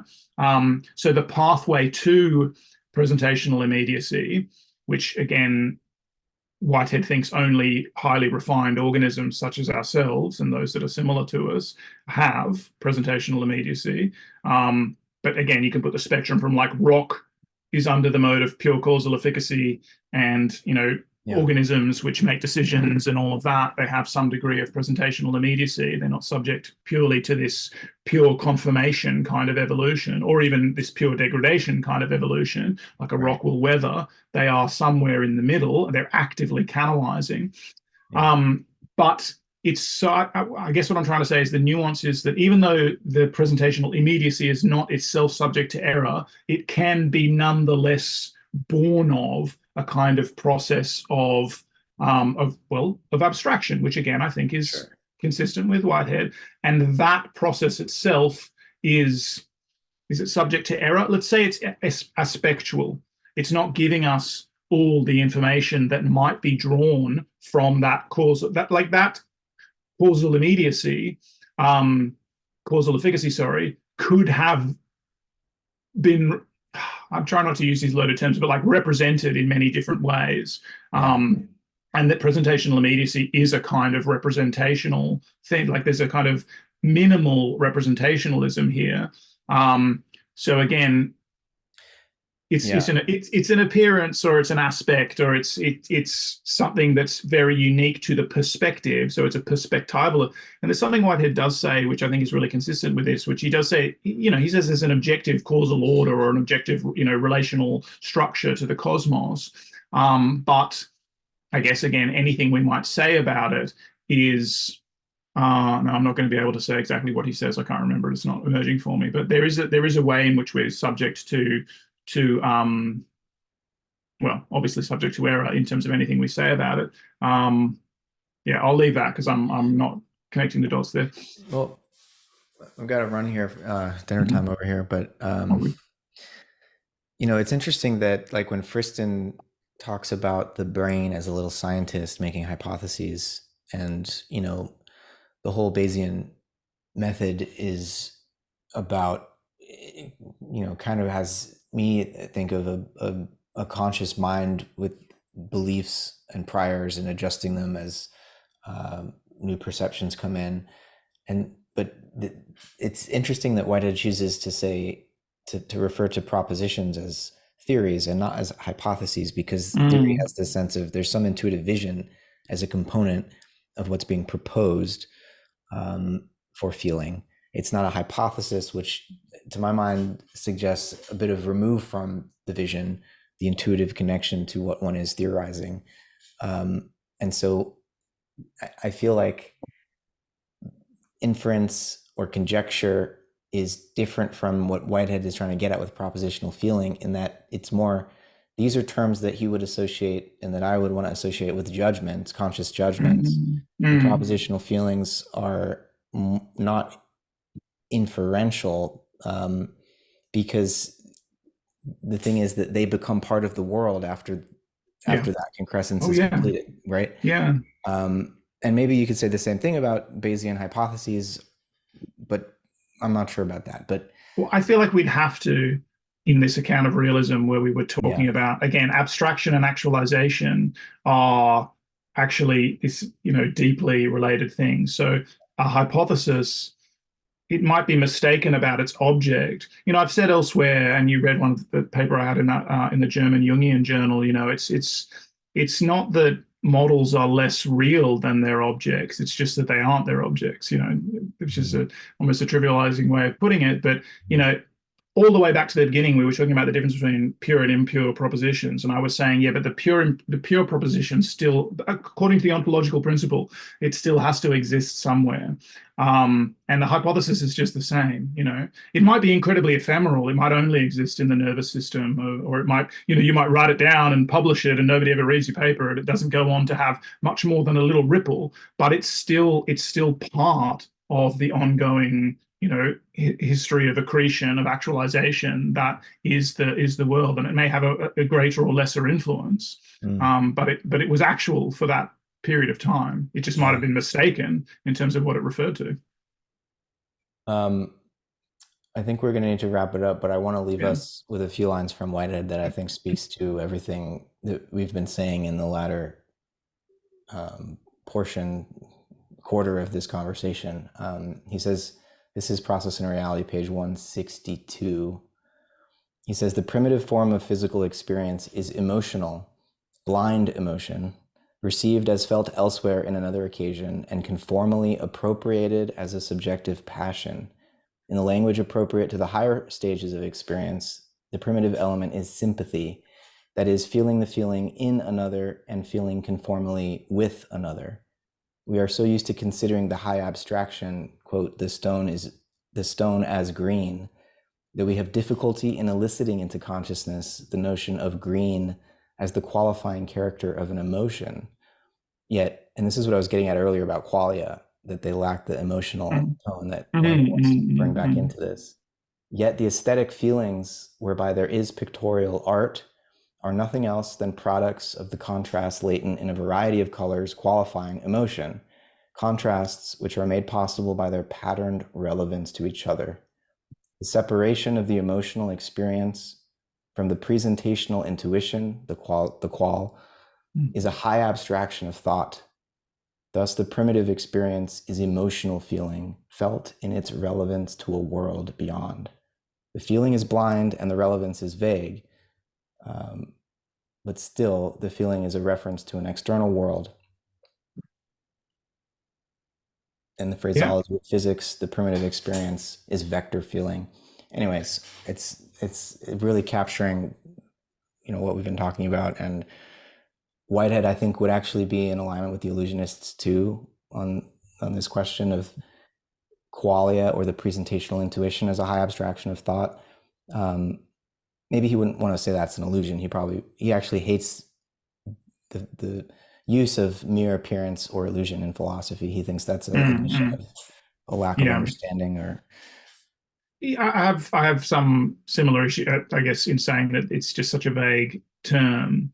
But it's hard not to fall into some of those ruts of language. And this fits really nice quote with what I was trying to say earlier, which is just that there is an objective state of affairs or objective state of affairs in terms of causal efficacy, but many different propositions are possible. And Whitehead goes so far as to say it's pointless to argue about verbal propositions there, because they essentially represent, or the way that I read that is they essentially represent lots of different perspectives on the same causal history.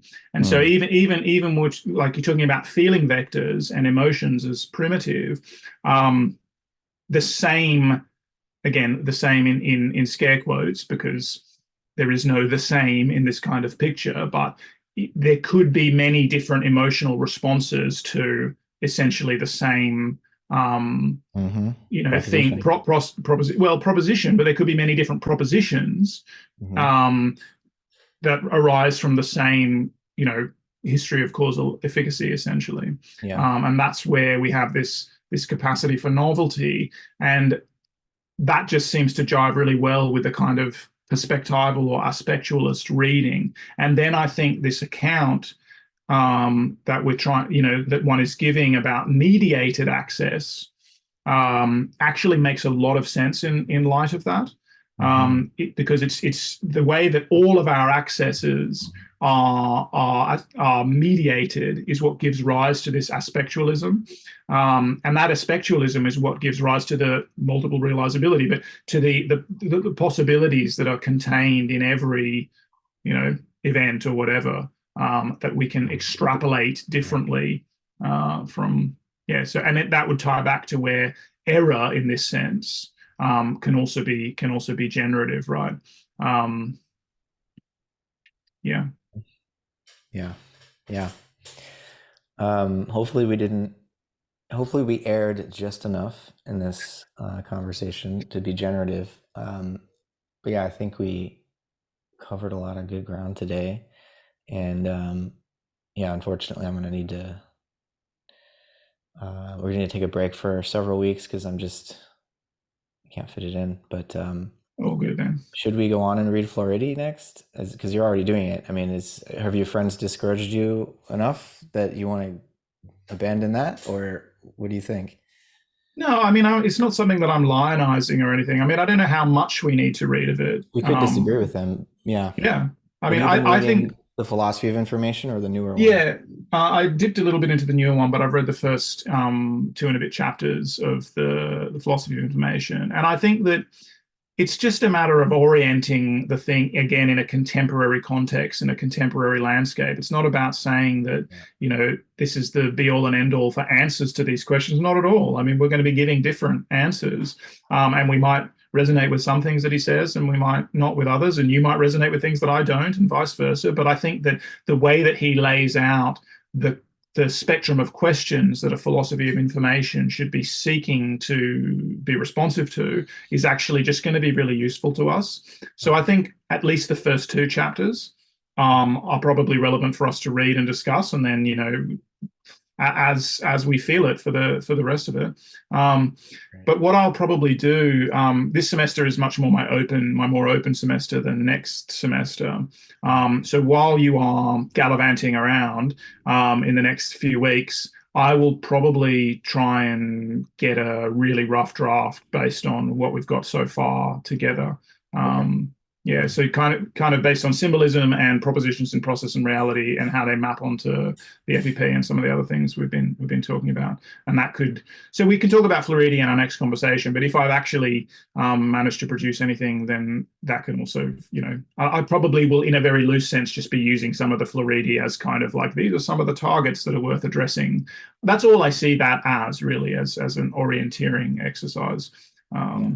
He just happens to be someone who's put a lot of words on the page about what a philosophy of information should be. It's not about taking him as a bastion or Right. whatever. Yeah. It's a diving board. Yeah. Cool. Yeah, that's a good plan of approach. I like it. Thanks for getting a draft going. That'll be helpful. And yeah, great talking to you today. Always. Yeah. Take All care, right, man. man. Talk to you soon. See ya.